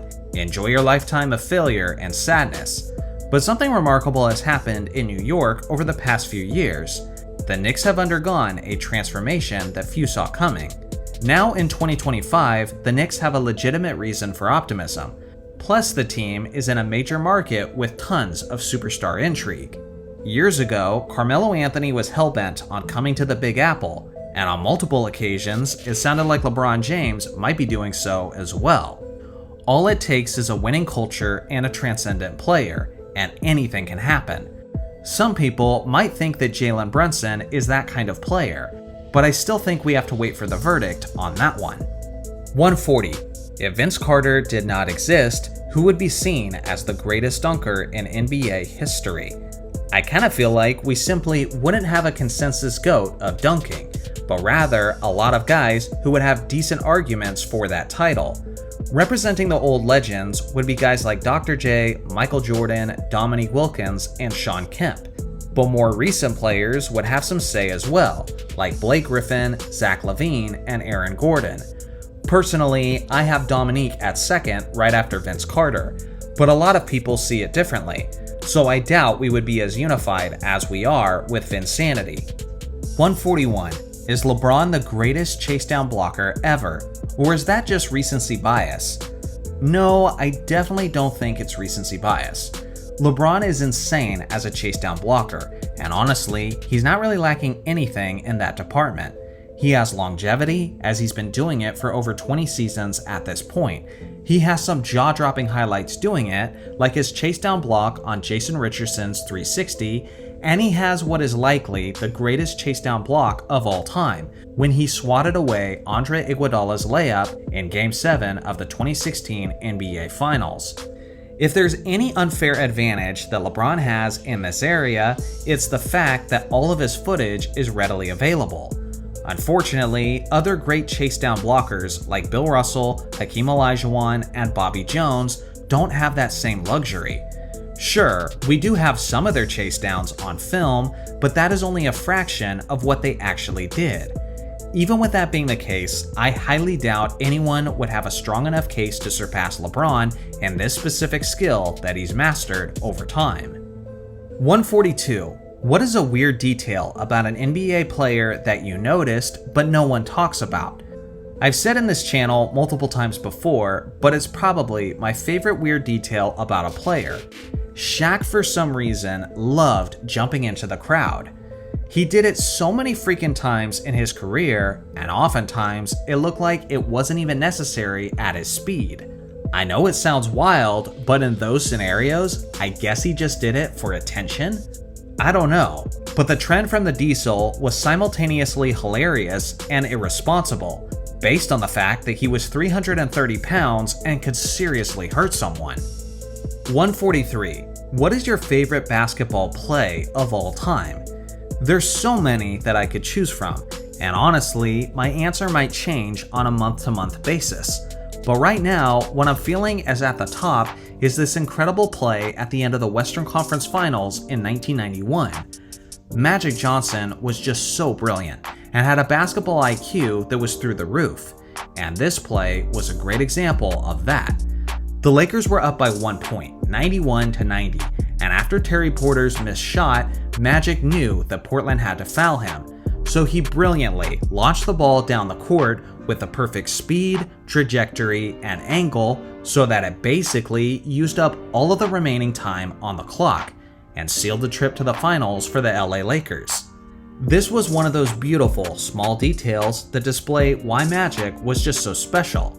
This play also meant a lot to me, not just because it happened for my Lakers, but it was one of the earliest memories of my life. 144. Was there ever a point where you actually thought about quitting YouTube? No, not really. There was a point where I questioned whether or not it was ever going to take off, but I was absolutely hell-bent on making this thing work, and I knew that I might have to invest quite a bit into it before it did take off. It was about a year and a half where I was treating it like a job before it actually started taking off in the algorithm. So it's brutal, it doesn't work the same way for everyone, but it paid off in the end, and I wouldn't change anything about it. 145. What do you value more in an NBA player, will or skill? Personally, I think it has to be will. No one with a horrible work ethic and mindset has ever led a team to an NBA championship. Of course, ideally, you want both. But you can start with the will to win, and over time, that will develop your skills. On the other hand, you can be naturally skilled and talented while never developing your willpower. It's actually pretty common with people, and yes, even NBA players. So if you gotta start somewhere, start with the will. 146. Do you think an NBA expansion team could do well in my hometown of Montreal? I mean, honestly, you're probably more well equipped to answer that question than I am. I've never been to Montreal. In fact, I've never been to Canada at all. It looks like a beautiful city, but as far as atmosphere and market, it's basically impossible for me to say. Theoretically, it would be nice to see Canada get another team, because I think there's enough basketball fandom in your country to support more than just the Raptors. It would be convenient too for teams to be traveling to Canada because it could be baked into the schedule where you play both teams in consecutive contests. So yeah, I think that could be cool. 147. Who is a player that never won an MVP but you think deserved one? Of all the players, to me, the guy who's the most deserving is the logo, Jerry West.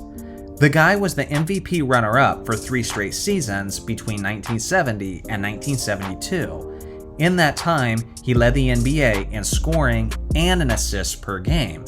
Beyond that, in 72, he led the Lakers to an NBA record 33 straight regular season wins, and at the time, the most wins in a single season of NBA history. That Lakers team did go on to win the championship as well. The fact that he didn't win the MVP award that season is still pretty crazy to me, to say the least. 148. What is your favorite Michael Jordan moment? There's a lot of good ones, but personally, I think it's Game 1 of the 1992 NBA Finals, where Michael Jordan went out and hit a former Finals record 6 3-point shots, and a record 35 points in the first half alone. Watching this game and being captivated by the beauty of the game was one of my very first memories. I kid you not when I say that I nearly have all of the commentary from the first half memorized. The energy of that game was just electric, and I can't tell you how many times I watched this VHS tape as a child. Even though I was a Lakers fan, I think it's safe to say that we were all amazed and inspired by the greatness of MJ during his prime. 149. In your opinion, what was the most competitive NBA Finals? It's tough to choose just one, but for me personally, there are 3 finals series that stand out as the most competitive and the most intense. I think it's the 2013 Finals, the 2010 Finals, and the 1985 NBA Finals. It'll take a lot of time to elaborate on my thoughts, and I kinda think this would make a really cool video idea, so I might just save this one for that. 150. Who do you think was the most undeserving MVP? I have a pick, but it's really not about his individual talent, but I just think he shouldn't have qualified based on his circumstances. In 1976, Kareem Abdul-Jabbar won the MVP award while having a 40-42 record on the Lakers, and his team missed the playoffs. And sure, you might say that he earned it based on his individual play, but that still isn't okay with me, because if that's the case, why didn't Wilt Chamberlain win in 1962? Why didn't Michael Jordan win in 1987 or Kobe in 2006? Throughout the vast majority of NBA history, there has been a qualifier that you have to be the leader of a winning team in order to win an MVP.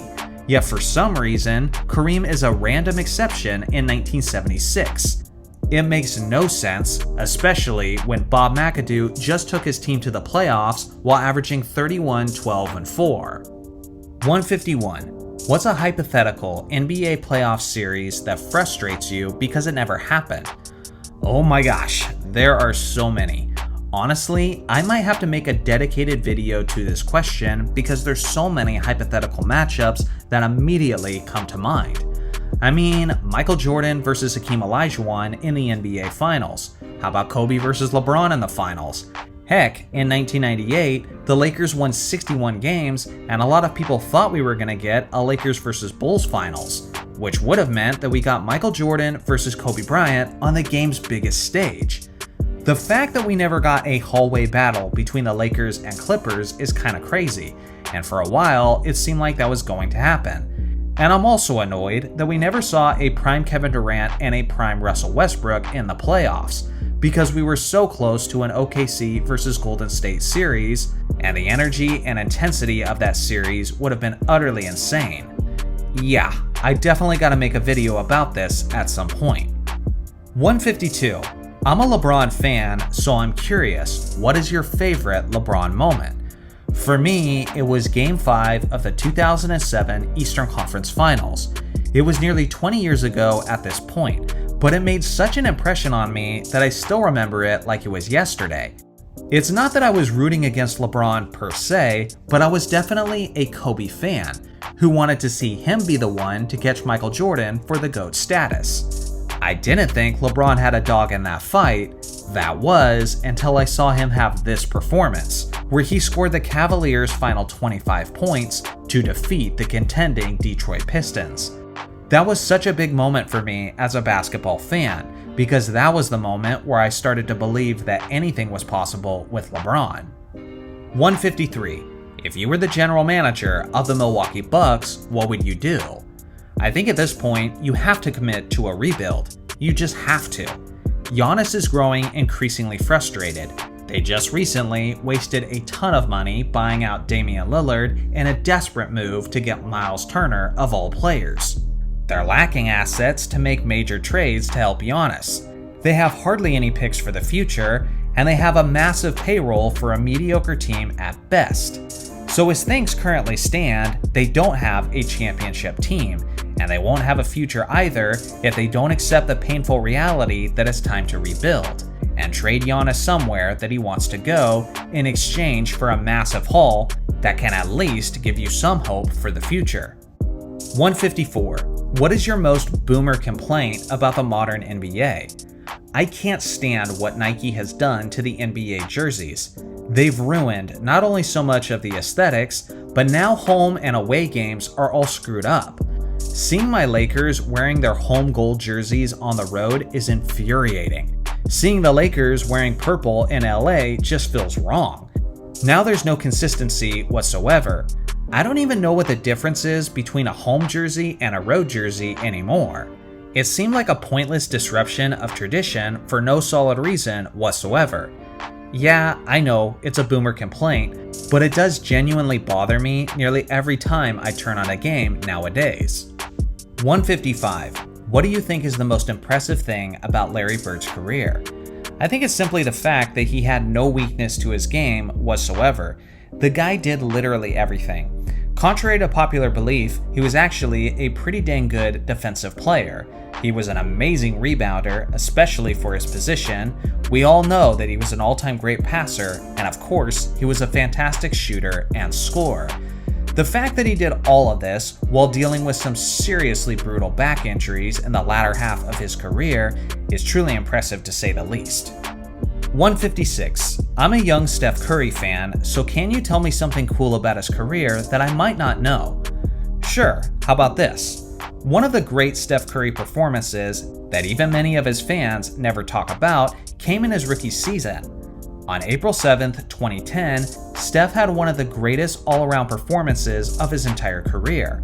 On the night, he had 24 points, 14 assists, 8 rebounds, and 7 steals on 12 of 22 shooting. So not only did he flirt with a quadruple-double in his rookie season, but this was actually his career high in steals in a single game. What I think is interesting about this performance is that it was also somewhat of a revenge game, because this performance came against the Minnesota Timberwolves, who passed up on Steph during the NBA draft, not once, but twice. There's no way Steph was having this legendary performance without having that in the back of his mind. 157. If basketball wasn't your favorite sport, what would be? Honestly, probably baseball. I enjoy the fact that it's the most similar to the NBA in terms of its rich history of players and its obsession with stats. Admittedly, I'm a very casual baseball fan, but the rise of Shohei Ohtani has got me following the sport closely once again. It just blew my mind that an elite pitcher and hitter was also the first 50-50 player in MLB history. So yeah, when it comes to all the ways that basketball scratches my itch, baseball would probably be the best replacement for that. 158. Do you think we'll see a team break the Warriors' 73-9 record in our lifetime? I think so, but I do have one major concern. The 1972 Lakers broke the NBA record with 69 wins. Then the 1996 Bulls broke the record with 72 wins. And then, in 2016, the Warriors broke the record with 73 wins. So based on history, it seems like a team usually breaks the record every 20 to 25 years. Considering I'm only in my mid-30s, yeah, I think I'll see it again in my lifetime. But it's going to be tougher than it ever has been before, because think about this. When the Warriors won 73 games in 2016, Steph Curry played 79 games, Klay Thompson played 80 games, and Draymond Green played 81 games. Nowadays, it's basically unheard of for your 3 best stars to play that many games, since everyone now is so focused on preservation and load management. Again, I do think it's going to happen, but this time it might take 30 to 40 years instead of the usual 20. 159. Would the bad boy Detroit Pistons be a championship contender if you drop them in this modern era? So this is actually less of a straightforward answer than you might think. At first glance, you'd assume that the bad boy Pistons' physicality would be their downfall in the modern NBA. However, their roster has some intriguing elements that would translate well to today's game. Dennis Rodman would probably be able to guard all positions on the floor in the 2020s, and would especially be valuable against long wing players like KD and Jason Tatum. And think about Isaiah Thomas and Joe Dumars unleashed on a league with no hand checking. Their offensive firepower would be even more devastating. Ultimately though, I think it comes down to their three-point shooting. Those Pistons teams didn't shoot many threes. In their championship seasons, they were near the bottom of the league in three-point attempts. With that kind of low volume, it's hard to imagine any team being competitive in today's NBA, let alone winning a championship. But there's definitely some hope for the Bad Boys. They had the potential to be a better shooting team.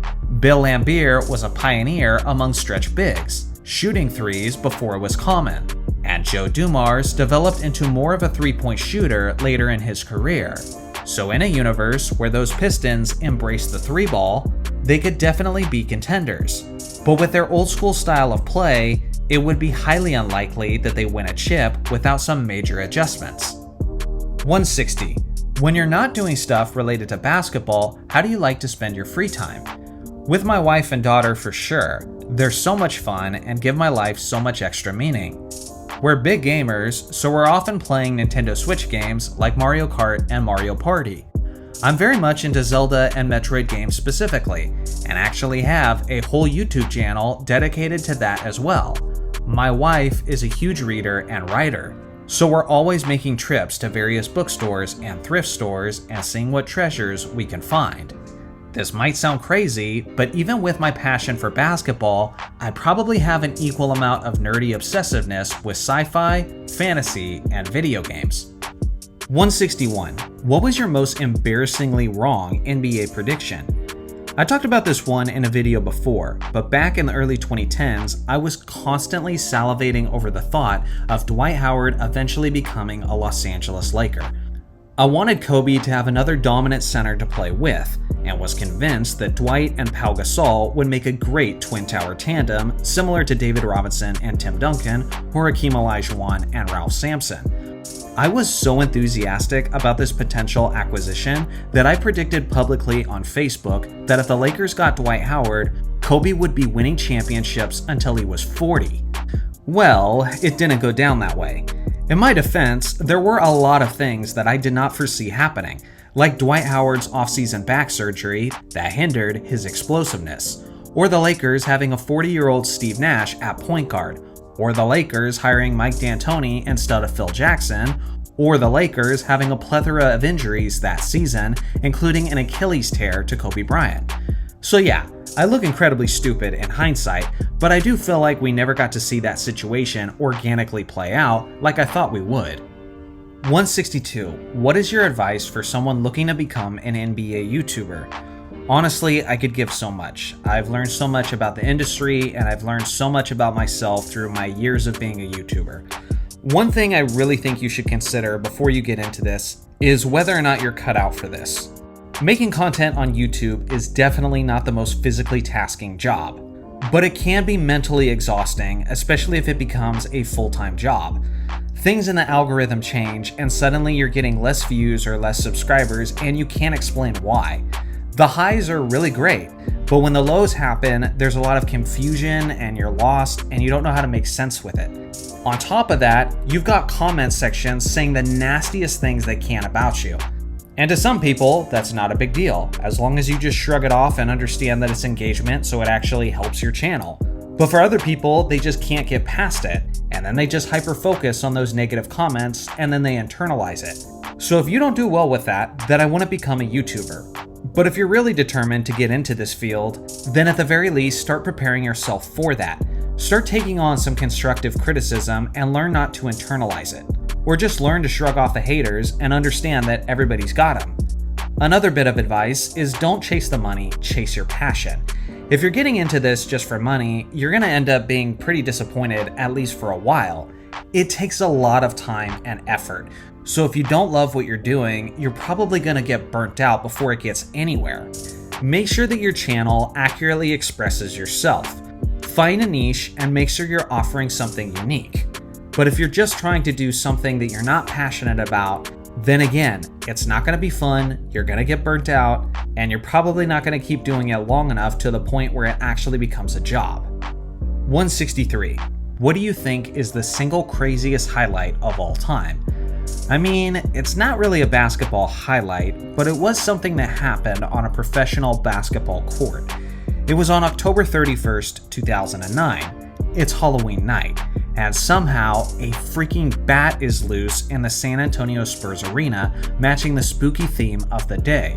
Now that's weird enough as it is, But what truly makes this moment crazy is the fact that there's roughly 17,000 people in the San Antonio Spurs arena. And out of those 17,000 people, the one person the bat just happens to interact with is a player on the court. And it's not just any player, but it's the NBA Hall of Famer Manu Ginobili. Like an absolute stud, Manu decides he's tired of this nonsense and slaps the bat out of the air and proceeds to pick it up all by himself. Like, how do I summarize how crazy this is? There's a bat delaying an official NBA game on Halloween night.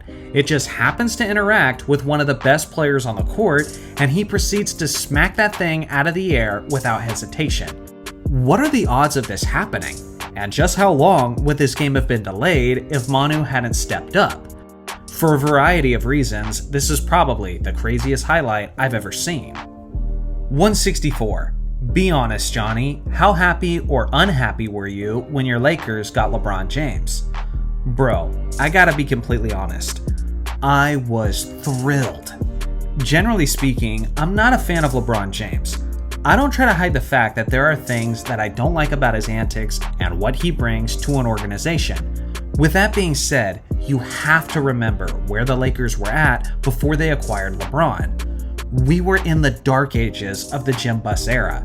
We had our worst season in franchise history in 2016 when the Lakers went 17-65. Then we did some of the dumbest free agency moves in NBA history when we gave massive long-term contracts to Timothy Mozgov and a washed Luol Deng. Along with that, the major free agents were passing us up left and right. For goodness sake, we couldn't get a meeting with Kevin Durant when he was a free agent. And despite our rich history, we were becoming the laughingstock of the league. And that is exactly when LeBron showed up and basically saved the franchise from its worst era in history.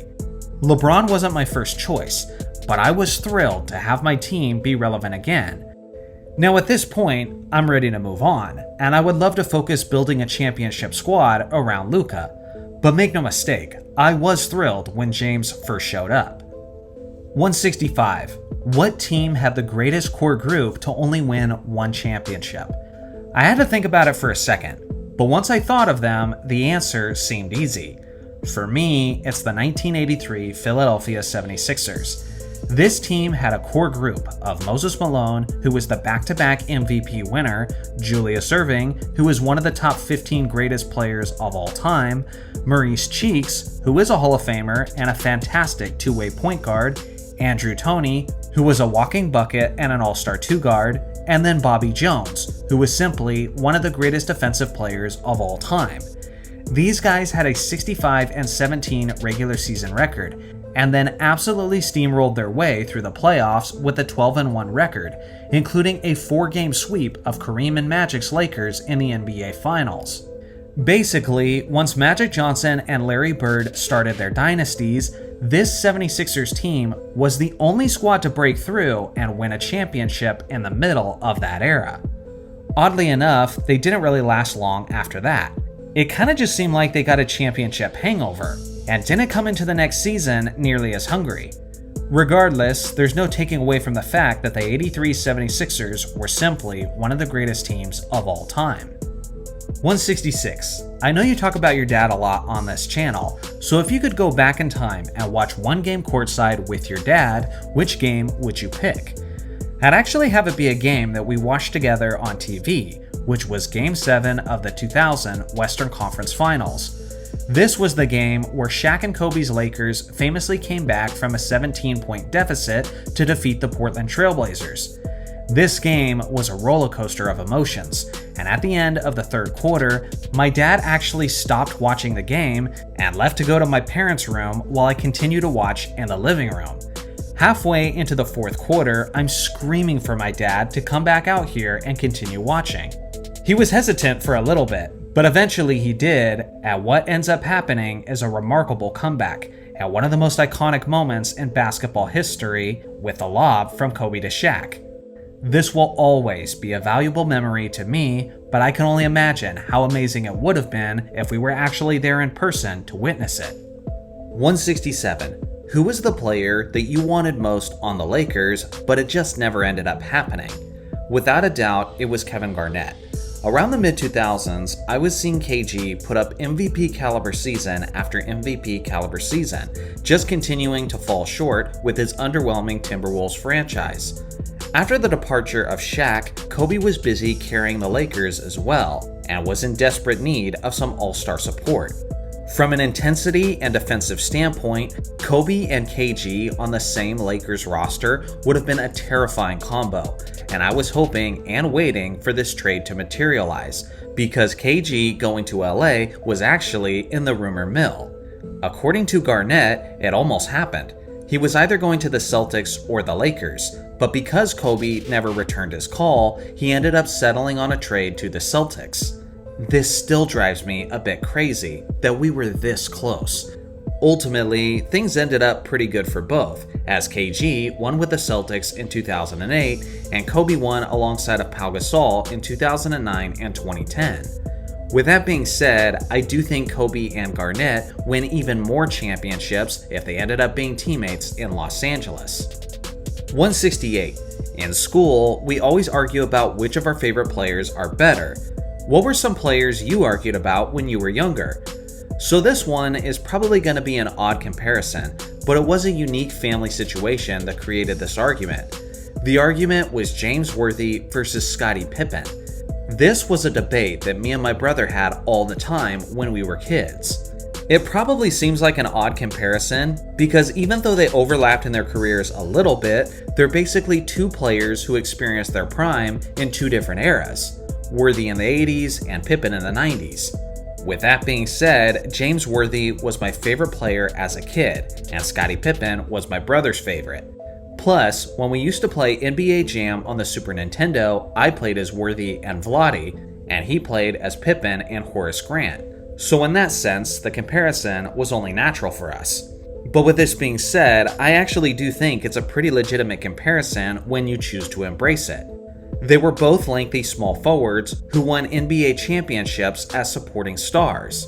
Pippen certainly has the edge in defense, but in terms of being a big game performer, I'll take James Worthy any day of the week. Let me know in the comment section below who you would take in this comparison, Scottie Pippen or James Worthy. 169. Michael Jordan went on to play baseball and he was okay at best. Who is a player that you think could play another sport and be great at it? So there are a few NBA legends that may have had a shot at the gridiron in the NFL. LeBron James was an elite tight end in his high school days, and obviously he had the physical gifts to translate to just about any sport. In 2011, he almost did try out to play in the NFL during the NBA's lockout. Allen Iverson was a multi-talented athlete in high school, excelling in both basketball and football. He was a star quarterback, running back, and defensive back, leading his team to a Virginia State championship. It's interesting because he said he felt he was even better at football than as a basketball player during his Hall of Fame speech. There's other players who are some great what-ifs for some other sports, like Charlie Ward and Danny Ainge. And I'm sure I could name a lot more, but I think these are some of the best examples. 170. What video are you most proud of on your channel? It's interesting because it changes a lot from month to month. But personally, I think the one I'm pretty proud of right now is the one that I did in response to Tom Haberstroh's article about Michael Jordan's 1988 Defensive Player of the Year. I watched all of those games, I provided the highlights, and I recorded the stats. And the editing was pretty good on that one, and I really think it was something that was kind of a big deal when it happened. And that video was also 35 minutes long of some very detailed editing and script writing. So that one I'm pretty proud of. With that being said, I know I've got some videos planned in the next year or two that are definitely going to be surpassing that one as the video I'm most proud of on this channel. 171. Who do you think is the greatest commentator in NBA history? To me, this comes down to personal preference, but my number one spot is Chick Hearn. He called Laker games faithfully and consistently for over 40 years, and he was the originator of some of the most memorable phrases in basketball history, like slam dunk, give and go, and picked his pocket. Following Chick in second place would be Kevin Harlan. Marv Albert and Dick Stockton are somewhere in that mix, and Mike Breen is getting up there as well for me. 172. Would you rather watch a playoff game with great defense and horrible offense, or a game with great offense and horrible defense? Well, ideally, of course I'd want great offense and great defense. But if I had to pick one or the other, I would definitely prefer to watch great defense with horrible offense. And the reason is this. If I'm watching a game with great offense and horrible defense, I question the integrity of the game. I question how much the players actually want to win. I feel like I'm watching an inferior product with a bunch of players who are not emotionally invested. And the reason being is because defense is an effort thing. Defense is about energy. It's about hustle. Terrible offense is sometimes just going to happen with bad shooting nights. But terrible defense is completely unacceptable. 173. What is your favorite basketball shoes to play in? This is going to sound crazy, and some people won't believe me, but hear me out. I gotta say, it's the Jordan Air 1s. They're just so darn iconic, they're great in a casual setting or on the basketball court, and best of all, they're high tops. And I have a tendency to roll my ankles more than most players, so I'll take all the ankle support I can get. I'm also very flat-footed, so these shoes work out great for me. 174. Who is the best defender that you've seen that never earned an all-defensive player selection? That's a very specific question, so it might require more research to give my definitive answer. But the one who immediately comes to mind is Shawn Marion. The Matrix was an incredible defensive wing throughout the 2000s, and with his length, athleticism, and defensive IQ, he gave a lot of elite wings some serious problems during that era. I think his defensive value was overshadowed by the fact that he played for the fast-paced Phoenix Suns. And although that squad was basically never ranked high defensively, he was pretty much the lone bright spot of their D. He also had some stiff competition throughout that era, with guys like Ron Artest, Tayshaun Prince, Shane Battier, Bruce Bowen, Doug Christie, Tony Allen, Andrei Kirilenko, and so on. So it was only natural that he never made an all-defense team when that was the strength of the race. 175. What would Steph Curry have to do to surpass LeBron James on your all-time list? Well, I do think it's extremely unlikely that this ever happens, but with that being said, it is at the very least possible, and I feel like Steph's best chance to make that happen is to beat LeBron James at his own game. And what I mean by this is that LeBron's greatest claim to fame is his longevity. Although Steph Curry is reaching his late 30s, he did recently make a comment that he isn't thinking about retirement at all. If he could play into his early 40s, continue to climb up the list of the greatest scorers in NBA history, while continuing to separate himself from second place for the most three-pointers made in NBA history, and then let's say he plays with some quality supporting talent and wins 2 more championships on his way to a total of 6. In that scenario, he would have a very, very strong case for being higher on the all-time list than LeBron James. And at that point, most people might even agree. 176. Do you think Rudy Gobert is underrated, overrated, or properly rated? Like in the case of many things, I think it just depends on the audience we're talking about. Based on the perspective of young fans on social media who only remember the plays where Rudy has got embarrassed by the likes of Steph Curry and Luka Doncic, then I would say that Gobert is underrated. Many of the greatest defensive players in NBA history have got embarrassed time and time again on the defensive end, and that's because they had the guts to put themselves out there. In a way, that's what makes them special. For example, players like Dikembe Mutombo and Alonzo Mourning are some of the greatest rim protectors in NBA history, yet they've been dunked on by all kinds of legends, because they were willing to contest everything. Unfortunately for their sake, it's the poster dunks that get immortalized in basketball highlights, and not their routine blocked shots that were usually the far more likely outcome. Rudy gets embarrassed from time to time, and that's what young and impressionable people remember. But what people don't remember is the mundane, day-to-day impact he has around the rim. He's simply an all-time great defender if you ask me. Now, if there's any audience that overrates him, I think it's the DPOY voters. There's too much favoritism for the center position when it comes to that award, and although Rudy is a legendary defender, it doesn't quite sit well with me that he has twice as many DPOYs as Hakeem Olajuwon and infinitely more DPOYs than Tim Duncan. Don't get me wrong, he's great, but he's not that much greater than those fellow legendary rim protectors. 177. If you switch teams for Magic Johnson and John Stockton, how many rings does each player have? Let me make this clear. I'm always singing the praises of John Stockton, and I think he's severely underappreciated nowadays. But without question, I do think Magic was the better player who can do more things on the basketball court. For example, Magic was capable of taking over a game as a scorer, while that was never really something that Stockton could do at will. Unlike Magic, Stockton isn't starting at center in place of an injured Kareem and dropping 42 points in an NBA Finals game. Stockton isn't averaging 27 and 12 over a 6-game series to defeat the Celtics in the 1987 Finals. Don't get me wrong, if you give John Stockton, Kareem Abdul-Jabbar, James Worthy, and Michael Cooper, he's gonna win championships, but just not as many as Magic did. I say that Stockton wins 3 rings with the Lakers, and Magic ends up winning 2 with the Jazz. 178. Do you ever foresee an NBA team being overseas? While the NBA has played exhibition games and some regular season games overseas and has a strong international presence, I don't see a full-time NBA team being based overseas anytime soon. The travel demands and significant time differences in Europe or Asia would create too many challenges for the rest of the players and coaches within the league. It would be difficult to maintain a consistent schedule and ensure fair competition with teams based in North America. I could see a team in Mexico potentially if they wanted to do more international expansion, but it's hard to imagine anywhere else outside of North America. 179. Who do you think had the greatest nickname of all time? For me, it's either Andre Kirilenko's or Irvin Johnson's nickname, Magic. Imagine a nickname so good that it literally just replaces your first name. That's why we call him Magic Johnson, and a lot of kids these days probably don't even know that that's not his actual name. 180. Who do you think is the most underrated player at each position?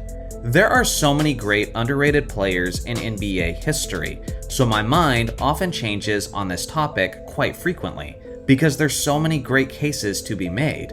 But as of today, I'm going to go with Isaiah Thomas at point guard, Mitch Richmond at shooting guard, Adrian Dantley at small forward, Bob Pettit at power forward, and Bob McAdoo at center. 181. Who are 2 players who couldn't win championships by themselves, but if you put them together, they would have been a dynasty? Honestly, it's hard to put any 2 non-championship players together and guarantee a dynasty. But at the very least, I think these 2 guys would have won a championship. Charles Barkley and Reggie Miller. These guys were both incredible leaders of their teams who challenged Michael Jordan and the Chicago Bulls in the NBA playoffs. The best supporting player that Reggie Miller had during his prime was probably Rick Smits, and the best supporting player that Barkley had in Phoenix was Kevin Johnson. Overall, both rosters were incredibly deep, but neither guy had the benefit of playing alongside of another superstar during their prime. Hypothetically, I love the way that these 2 guys would have blended together, as Reggie would spread the floor and be a perimeter assassin, while Barkley terrorized the post and painted area as a scorer and as a rebounder. Barkley played beautifully with Dan Marley in Phoenix, and Miller is like a superstar version of Thunder Dan. Both of these guys were big game performers as well, so I have almost no doubt that this would have been a championship-winning tandem. 182. Who was the greatest assistant coach of all time? That's tough to say because a lot of the time, the best assistant coaches go on to have long careers as great head coaches, which technically might disqualify them from consideration. I mean, even legendary head coaches like Phil Jackson, Pat Riley, and Greg Popovich all got their start as assistant coaches. So if you're going to label someone as the GOAT of assistant coaches, then I think it's only fair that he spent more years of his career as an assistant coach rather than a head coach. With that qualifier in mind, I think Tech's winner might be the best of the best. Although Phil Jackson normally gets the credit, it was actually Tex who was the mastermind behind the triangle offense. He was the guy who convinced Phil to use it in the NBA, and he was the one who refined its functionality to a point that resulted in numerous championship rings.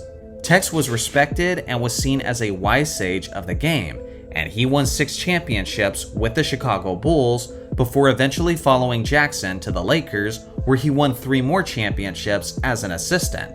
In total, he was an assistant coach for 19 seasons in the NBA, and in that time, he won 9 titles, made lasting impressions on some of the greatest players of all time, like Shaq, Kobe, and Michael Jordan, and he helped define an entire era by introducing one of the greatest and most successful offensive systems that the sport has ever seen. 183. When you were a kid, were there any NBA players that you genuinely hated? Yeah, but I addressed them in another answer, so I won't delve into it too much. But they're Bill Laimbeer and Danny Ainge. I mostly despise those guys for their dirty play and their antagonistic tendencies on the court. As a bonus, I also really hated Karl Malone and John Stockton in the late 1990s, because they were basically Shaq and Kobe's first rival, and man, they were always getting the last laugh in the playoffs. So as a Lakers fan, it got to a point where I couldn't even stand the image of those two. 184. Who was a thrilling dunker that kids today don't know about? Well, he doesn't feel all that long ago for people who are at least 30 years old, but Desmond Mason was an insane dunker that is almost never talked about nowadays. This guy had freakish athleticism and was a vicious yet stylish dunker who had just about every kind of dunk in his deep bag, like East Bays, windmills, and 360s, just to name a few. If you're not familiar with him, then it's definitely worth checking out his highlight reels at some point, because there's some pretty entertaining compilations on YouTube. 185. If you could meet one NBA player who was not in the top 20 all time, who would you choose? Well, my channel is all about NBA history, so when it comes to talking with or interviewing former players, my greatest desire is to get some perspectives from players on the eras that I haven't seen. For example, I have watched very few 60s games from beginning to end, simply because there's very few of them that you can find. The clock is also ticking in this aspect, because at this point, there's very few legends from those days that are still alive. I would have loved to have spoken with Bill Russell and Jerry West about eras from the past, but unfortunately, they recently passed away. Honestly, if there's certain basketball people I'd love to talk to, it's not actually just former players, but rather former head coaches. You guys all know them. I'm talking about guys like Phil Jackson, Pat Riley, and Hubie Brown. These guys witnessed with their own eyes Russell, Chamberlain, Magic, Bird, Jordan, Kobe, and LeBron. If there's anyone who's qualified to speak on the GOAT debate, then it's these guys. I would try to soak up as many of their unique experiences that I possibly could and see what information I could gather from their memories and their stories. And seeing that I have now met some former players and coaches through my work on this channel, I'm holding out for hope that this could still happen at some point. 186. Outside of death and tragedies, what was your most painful moment as a Lakers fan? I go back and forth between the 2004 finals and the 2008 NBA finals. They were both painful for different reasons. 2008 was brutal because we lost by 39 points in the championship series to the freaking Boston Celtics, which is the worst way to lose a championship. On the other hand, 2004 was just ugly all around. In my opinion, it was pretty clear that Kobe was selfishly going for the finals MVP in that series, and he was extremely inefficient as he was chucking up brick after brick. Detroit just shut that whole team down, and to make matters worse, I just knew that was all she wrote for Shaq and Kobe. It was time to blow the team up, as the beef between the stars had finally reached a point of no return. It's hard to narrow it down to just one, but it's definitely one of those two. 187. If you could eliminate injuries from one player's history, who would it be? Well, there's basic injuries, and then there's career-ending injuries, and then there's life-altering injuries, which are obviously the worst.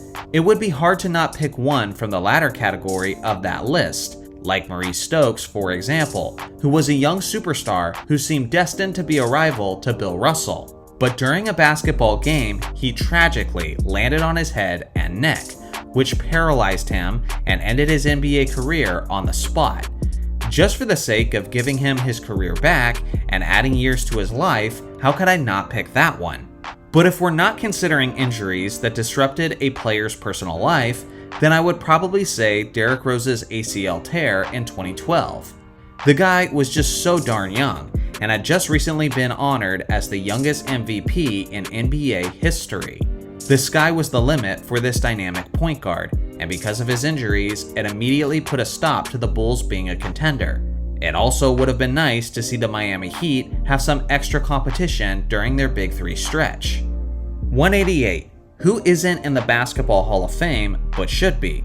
I mean, let's be honest, most of the guys who should be in the Hall of Fame already are, simply because the Basketball Hall of Fame has arguably the lowest standards to get in out of any major sport.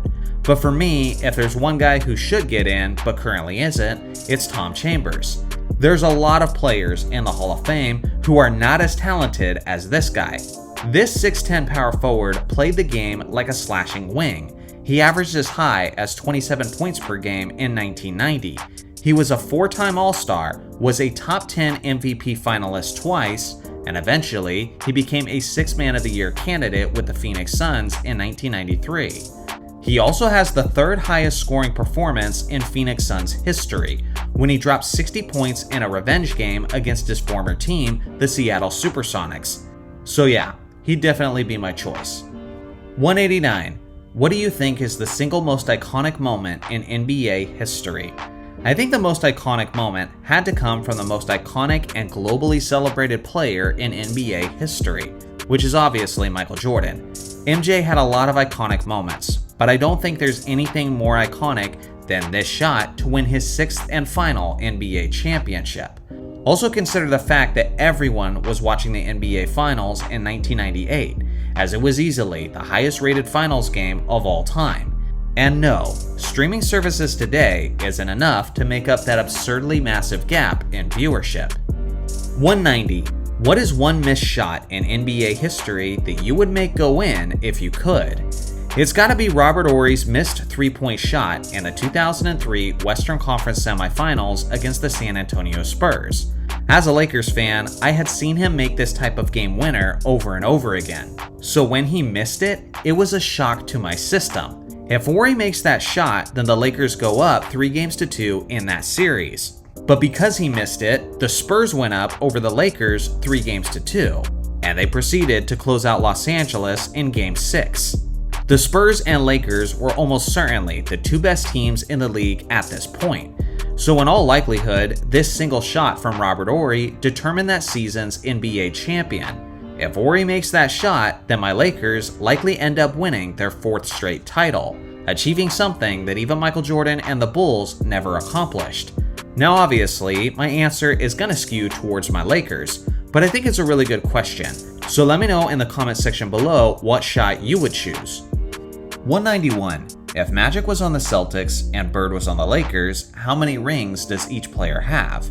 I think in this scenario, the ring count is now Magic at 3 and Bird at 4. To put it simply, the Eastern Conference was generally much stronger than the Western Conference during the 1980s. So while the Lakers were making it to the NBA Finals year after year, Bird and the Celtics were going through the gauntlet that was the East, with teams like the Bad Boy Pistons, Dr. J and Moses Malone on the Sixers, Jordan and the Bulls, etc. For mostly this reason, I think Bird now takes the edge in rings. Plus, Magic Johnson was better suited for that Lakers roster, as guys like James Worthy and Byron Scott were born to play in those fast break Showtime offenses. That's also why I don't quite give Bird the 5 rings that Magic had in LA, because although Kareem and James Worthy would be great talent to support him, they don't fit with his skill set quite as beautifully as they did with Magic. 192. Do you ever foresee the enforcer-type power forward ever making a return to the NBA? Imagine a time machine drops Charles Oakley or Rick Mahorn in today's NBA. The whistle would be blowing before they even got past half court. The reality is, the enforcer type, rugged, bruising big man who thrived on intimidation and physicality, has now become an endangered species, if not extinct altogether. For these beasts to make a comeback, 2 fundamental shifts would have to happen in today's NBA. First off, the league has changed drastically since the days when enforcers ran the NBA. We're talking about a level of finesse, spacing, and dribbling that's now light years away from where the game was even 20 years ago. The hand check days, the pure brute force battles in the paint, that's not what you see in today's NBA. To bring back the enforcers, you need a massive shift in how the game is officiated, a full-on embrace of that old school physicality. And let's be real, saying that's a long shot is an understatement. Secondly, and this is crucial, I do think the three-point revolution is here to stay. In today's NBA, if you can't stretch the floor, you're seen as a liability, no matter how many elbows you throw or hard screens you set. Those classic enforcers, the guys who lived in the paint, they typically weren't known for their perimeter shooting. And in a league where spacing is king, that's a death sentence. At the end of the day, enforcers were warriors built for a different battlefield, and unless the rules and playstyle take a dramatic turn, their return is beyond unlikely. 193. For the sake of players, do you ever think the NBA will decrease the amount of regular season games or go back to the best-of-5 format in the playoffs? They act like they're considering decreasing the amount of regular season games, but honestly, I just think that's good optics, as they look like they care immensely about the players' health and their well-being. Personally, I think the NBA, like most businesses, cares more about one thing than anything else, and that's money. Decreasing the amount of regular season games each season would result in hundreds of millions in lost revenue, and that means that owners are making less money, which means that players are making less money, and that also means that everybody isn't as happy. Plus, it would utterly mess up the record book, so it certainly isn't getting my vote. I think the league office would rather have star players occasionally take games off, because if they really wanted to make that change, I'm pretty sure they would have done it by now. 194. Do you think Wilt Chamberlain could average 50 points and 25 rebounds in today's era? No, I honestly don't. And let me make this clear. He would still dominate, and I think he'd be the best big man in the league today, or at the very least top 2, if he played in this era. But with that being said, Wilt did benefit from the era he played in. 1962 was the highest scoring NBA season of all time, and it's really not all that close. And a lot of that had to do with an insane pace of play in that era. On top of that, they were shooting incredibly low field goal percentages due to the fact that guys really hadn't developed a jump shot yet. The league average field goal efficiency was usually around 40 to 42%, meaning that there was tons of more rebounds to go around. So it wasn't just Wilt and Bill Russell, but several guys were able to get 20 boards per game. So he's getting less points and he's getting less rebounds. But I also have to question whether or not Wilt would be playing all 48 minutes in today's era. Knowing what we know now, players' conditioning and longevity is extremely important to organizations. So unless Wilt was ready to put his foot down and say, I'm not going to play at all if you don't let me play 48 minutes, then I do think he's probably going to end up playing 36 to 42 minutes instead. 195. Who do you think is the most surprising breakout rookie that you've ever seen? Off the top of my head, I would have to say Blake Griffin. You have to remember, he didn't play a single game of his actual rookie season due to an injury. When an explosive 6'9", 250-pound player misses the entire first season of his career, then the last thing you expect is for him to explode onto the scene in the following season, with more athleticism than we've ever seen from him before. But that's what happened with Blake Griffin, as he had our jaws hitting the floor in his healthy debut year. What's weird is that you really could consider his rookie season as his prime, as he averaged 22, 12, and 4, and frankly, he never looked better than that afterwards. 196. I know you've been married for a bit now. Is your wife starting to like basketball too? She actually is. She was not a big basketball fan growing up. She played in high school, but kind of had a bad experience because her teammates were not very nice, and she wasn't very fond of her head coach either. Because of this, I didn't expect her to warm up to the game, and thought she would just accept that it was my thing. But it really has grown on her. Nikola Jokic is now her favorite player, mostly because of how relatable he is to her off the court. She also loves horses with a passion, and she relates to his introverted personality and his desire to simply be home with his family. So yeah, if the Lakers and Nuggets meet up again in the playoffs, and Jokic once again whoops up on my Lakers, well then at the very least, there will be one person in the home who's actually happy. 197. Who are some NBA YouTubers that you would like to collaborate with? Well, some of them I already have, But among the ones I haven't, it would be really cool to get on a stream sometime with Jimmy High Roller, Dom2K, or a Funky Diabetic. There are a lot of others that I'm not even mentioning. The thing that's tough is I know people would like for us to collaborate more, but it's just really hard with our busy schedules. And honestly, we spend so much time watching basketball and making basketball content that it's kind of hard for us to keep up with everyone's channels. So yeah, it might happen in the future, but the interest has got to be mutual. So we'll see. 198. What is a movie that you love that gets almost no attention in the bigger picture? I wouldn't say it gets no attention, but certainly less than it deserves. And that's Godzilla Minus One. There's a big difference between the Godzilla movies made in America and the most recent one made in Japan. The MonsterVerse movies are your big greasy cheeseburger, where you know the quality isn't great, it's quite sloppy, and wasn't made with a ton of passion. But you still love it as a guilty pleasure. On the other hand, Godzilla Minus One is your fancy steak and potatoes from a high-end restaurant where every detail is perfect. This movie is genuinely one of the best movies I've ever seen. But because some people can't disassociate Godzilla from the American cheeseburger versions, it's been difficult to try to convince people to go and watch it. But seriously, you should. Incredible set design, great music, solid story, great acting, and the most intimidating and menacing version of Godzilla that I've ever seen. And yes, I am familiar with almost all of the others, and I still strongly feel that way. 199. What is your strongest personality trait, and what personality trait do you feel you need to work on? My greatest strength is probably my drive. Laziness literally infuriates me, and if you're someone who isn't putting in your best effort to reach your goals, then I don't have time to work with you. As for my goals, I'm gonna reach them. Now, as for my greatest weakness, it kinda ties into that, which is patience. I absolutely suck with patience. 200. What is one thing you want your subscribers to know about you? Simply that I don't take any of this for granted. I can work my butt off night and day and make the best videos that I possibly can and make as many videos as I can. But at the end of the day, if you guys don't click on the videos and you don't hit that subscribe button, then all of that accomplishes nothing. Because of you guys, I achieved my dream job, where I'm literally getting paid to obsess over the game of basketball. Because of you guys, I can make my own schedule and unleash my creativity. Because of you, I've met NBA players, gone to games that I previously couldn't afford, and can provide for my family, all while doing something that makes me happy beyond words. Seriously, thank you. This isn't cliche or just lip service, but every day, I genuinely, fully recognize the fact that I couldn't have done any of this without you. And because of that, I will be grateful for you guys for as long as I live.